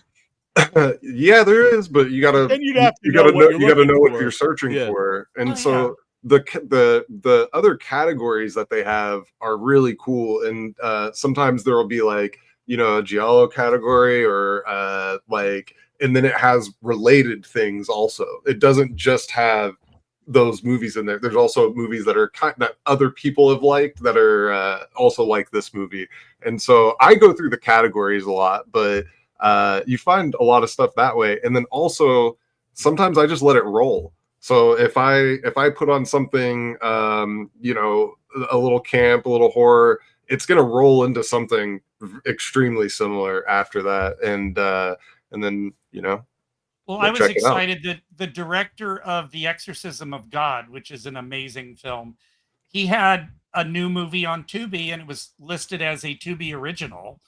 And that was the only way I got to see that with commercials. But hey, I got to see it. So yeah, Tubi, I need to spend more time looking through it. The number one movie recommended to me right now on Tubi is The Running Man, which I am a fan of. Honestly. The old one? Yeah. Well, the yeah. new one's not out yet. Yeah. Okay. Huh. By the way, if people have never read I love Arnold Schwarzenegger's Running Man. I read the book recently. Even though I love Arnold Schwarzenegger's movie, it's so far from the theme of the original from the book. Yeah. So that is a movie that deserves a new version because if you make it like the book, it's completely different. I read Very it when dark, it first came out. very dark, and you cannot. Well, you can, but I do not foresee them doing the. When I was reading the book, I was like, they got to just make this movie exactly like it is. Oh. And then the end came, and I was like, oh, you can't do this in a movie today. So wait, but who's in the new one? I thought I heard somebody talking about it the other day. It's a pretty big cast, I think. That's why I was disappointed with The Monkey because it turned out to be a comedy, and I read The Monkey 40 some odd years ago when it first came out, and all these years later, they're making The Monkey, and then it was a comedy. I know you liked it a lot, but I liked it. I never read the book. I was so disappointed that I didn't even buy the Blu-ray, and I collected all of Osgood Perkins' films so far that were available. Edgar Wright directed the new one. Yeah, that's right. Got Glenn Powell. Who's Glenn Powell? I'm not sure. Oh, Coleman Domingo's in it. He's cool. William H. Macy. Michael Cera. Ooh. Wow, it's got quite a cast. Oh. I love Macy. Josh Brolin. Interesting. It's interesting to hear that all these guys are doing these Yeah, it's movies. got a good cast. Yeah. I mean, sometimes I'm a little surprised they got these people. Wow. Yeah, and Well, they're I just never having fun. understand when they remake some of the King stuff that people like when they've done a couple Pet Cemeteries, and I'm like, well, the first Pet Cemetery is really good and it's very close to the book, so why redo it? I don't really understand. Or Carrie, they've been endless Carrie movies. There's a lot of stories you can make that's not been done, or ones that aren't really close to the novels. I'm looking forward to The Running Man. You know what they got to remake? They got to remake Night of the Lepus. Yeah, big ass rabbits. Yeah. I love that. I always post a gif of the rabbits running through the street. I haven't seen What's the new Joe Hill movie? It's out now. Something Boys. Oh yeah, Abraham's Boys. I haven't seen it, but Oh I'd like to see yeah, it. no, isn't it Van Helsing's Boys or something? No, it's Abraham's Boys, isn't it? Oh, Abraham, But yeah, it's okay. about Van Helsing's kids. Yeah. Okay. Yeah, I'm a I just fan seen of like his. commercials about like the trailers for it. Yeah, I'm a Yeah. fan of his books, Joe Hill. It's weird they make so many off his short stories, but because Black Phone's like super short, it's like 14 pages or something. But That makes sense.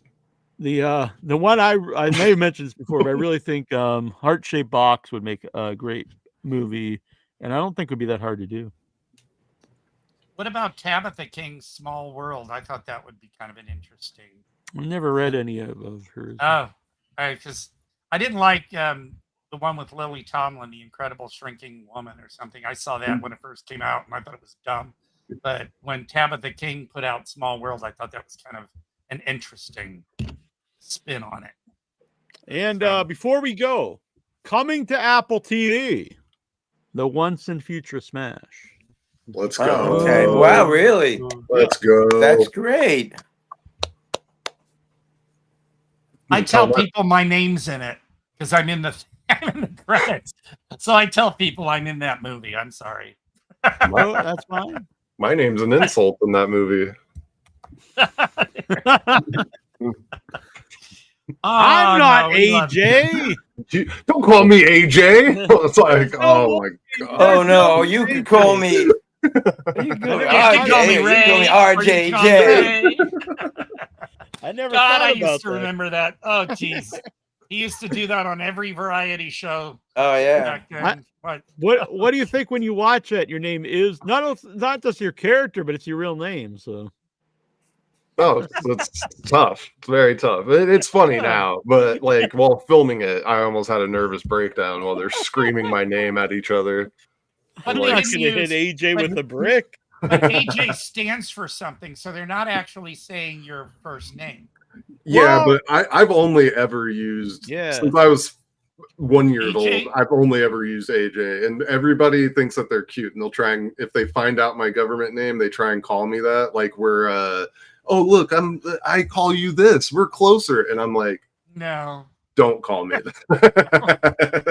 That is not my name. I didn't tell you that, so you could use it against me, and now I just don't tell people. It's Artemis Johnson. It's Apple Juice. It's Adam James. It's Action Jackson. Hell yeah, Action Jackson. I've heard it all. Here we go. Nasty Neal and Action Jackson here. That should be my new name. All right, so until hit the like button, subscribe. If you want to help support the channel, become a member. It starts only $3 a month. We'll be live next Thursday. I think we'll be live Wednesday too. And I don't know. Who knows? We'll be live whenever. So subscribe, hit that bell icon so you get a notification anytime we're live, and we'll pop up. When, now when people ask to come on, I just like, instead of recording, I'm like, can you do it live? I'm like, why not? What's the difference? It's the same thing for me. You might as well just pop on live. You know what I'm saying? Well, it's a tightrope walk on live, because you can't cut out all the offensive shit that I say. But, I've been good. I've been good, boy. Yeah, it's been good. I've been trying. I don't want to say who hard. yet because I gotta wait till it's confirmed. But a very exciting guest for me looks to be coming on the show for their new movie coming to Fantasia. When I find out, I'll let everybody know. I'm very excited for this to happen. Edged me. I'll let you know off air. Yeah, I know. All right. Let's play us out. Anyone have last final words while I pull up the theme song here? Check out Apple TV. Keep looking because the movie's going to be on there soon. Look with your eye holes. And it's really fucking funny. So check it out. I don't know when In Zone 2 is coming on there, but I'm sure it'll follow very closely. Cool. And everybody have a shot of Jaeger. Hell yeah. And I'm going to you get can to see me naked in it. So I've been making a puppet. So here's the quick backstory. Arbor Day, I'll make this as quick as possible. It was originally going to be a short film. When my brother retired, we were going to make something silly together. he started making cool props and inspired me to write more. Then other friends of mine, like Alok Mersha, he's like, don't make a short film. If you actually have like stuff, make like a feature film. There's more you could do with it. And I was like, I have way more than ever going to fit in a short film. I started writing a whole mythology and characters and all this stuff. So I wrote that. Michael Epstein volunteered to come out and shoot it. So it was like, okay, now like it'll look good and won't just be some silly thing I make on my my 20-year-old, camera. Then since then, as people know, Annabelle's left the show and left the movie. And so was the puppet she was going to make. I'm like, I've never made a puppet. Let me try. I really not only think I've done a good job and very proud of it, it's very fun for me to make. Hell yeah. So Looks great. Yeah. I've gone back to the script and I've rewritten some things that were going to be like people with masks to be puppets. It's given me a whole new look on the movie. There was always puppetry in the movie. The tree was going to be puppeteered, this one character. But now I've seen it's still basically the same idea, but I kind of see it as like Labyrinth or Never Ending Story, but a horror comedy with lots of puppets without a budget. So but whatever. I'm gonna make these puppets, and Troy's making a bunch of other things, and I'm very excited. But we're gonna need more time. So filming in the fall's out, so it'll be in the spring. But I'm having a good time, and so isn't Troy. Me and Troy making a bunch of cool props. AJ is now involved. He's got a lot of dialogue. I'll send him some script if you would like. Let's go. All right. Well, as long as you have fun. Yeah. That's the important part about it. And it should be good. What are you saying? As long as it's fun? Is that saying? Well, you'll watch and be like, well, as long as you had fun with that. Well, when it stops being fun is, I'm just messing with you, Craig. Yeah, it's okay. Greg, you'll love it because you do get to see a little of me. Wait, in his movie? Which part? To be honest, he was the first thing ever filmed. And you do get to see a little of me, wink. Yeah, there's no nudity. There is no nudity. I'll be. Some people have asked about. So do I need a shot of Jaeger just to watch this movie because you're in it?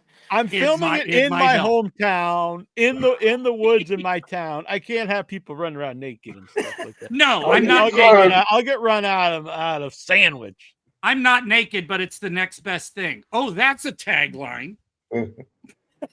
I'm not naked, but the next best thing. Shot of Jaeger. I'm not naked, but it's the next best thing. So we're gonna play us out with The Tomb of Nick Cage. This is a real song performed by a real band. It's not an AI tune like you see on a lot of shows. So here we go. Thank you. All right, good night, everyone. Thanks for having me again. Thank you.